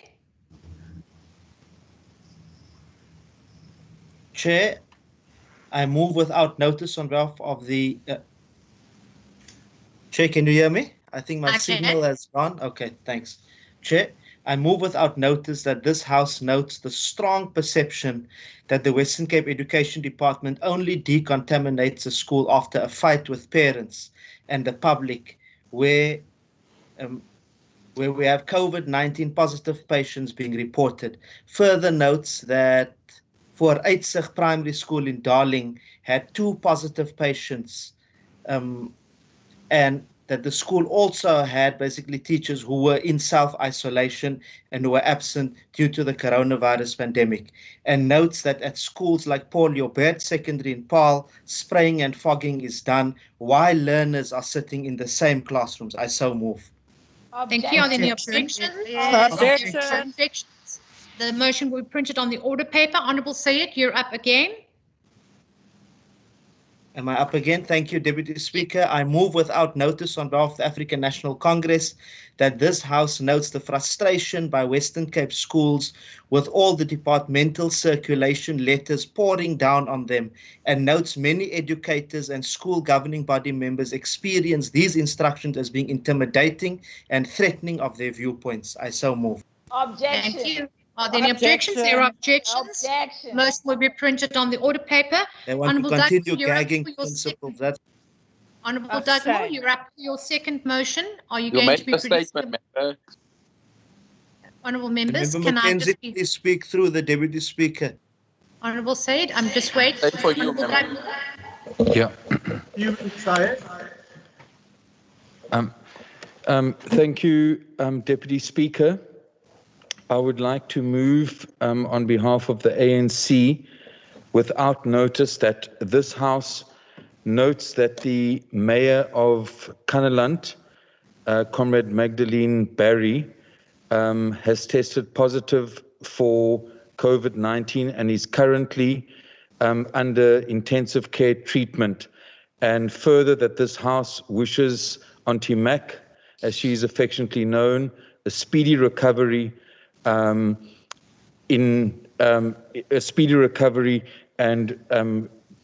passes on its support and prayers to the family of Auntie Mac Barry. I so move. Thank you. Are there any objections to the motion being moved without notice? No objections. Agreed to. Honourable Dugmore, this is your last chance to deliver your second one. Otherwise, we move over to the final motion. Okay. Thank you. Thank you very much, Deputy Speaker. Deputy Speaker, I would like to move on behalf of the ANC without a motion, without notice, to commend and thank all those patients who had been tested positive and had been treated successfully for the pandemic, who appeared before the ad hoc committee for sharing their personal stories with us, and that this House further commends them for their bravery, for their perseverance, and trusts that their example and testimony will give courage and motivation to those who are currently positive that recovery is possible, and that the best approach for all of us to follow is to take active steps to prevent the spread of the pandemic. I so move. Thank you. Are there any objections to the motion being moved without notice? No objections. Agreed to. Honourable Lecker, you are the final delivery of motions. Thank you, Deputy Speaker. On behalf of the African National Congress, I move that the House notes the concern of ongoing tussle at West Road that led to resignation of Chairperson Professor Fikachi and another board member, Ms. J. February, due to the alleged internal conflict with MEC Menir about the reappointment of salary bonus of the CEO. Tim Harris, who is a former member of Parliament of the DA, and further notes that this signals a governance and leadership crisis in this SOE, which receives the biggest budget amongst all other entities of the province, and calls for an urgent investigation into the affairs to determine the real changes. I so move. Objection. There's a regular investigation. There are objections. The motion will be printed on the order paper. Before we adjourn, members, I'd just like to remind you that the Budget Committee meeting will commence after the adjournment of the sitting. That concludes the business for today. The House is currently adjourned. Thank you, Deputy Speaker. Thank you, Deputy Speaker. Time going to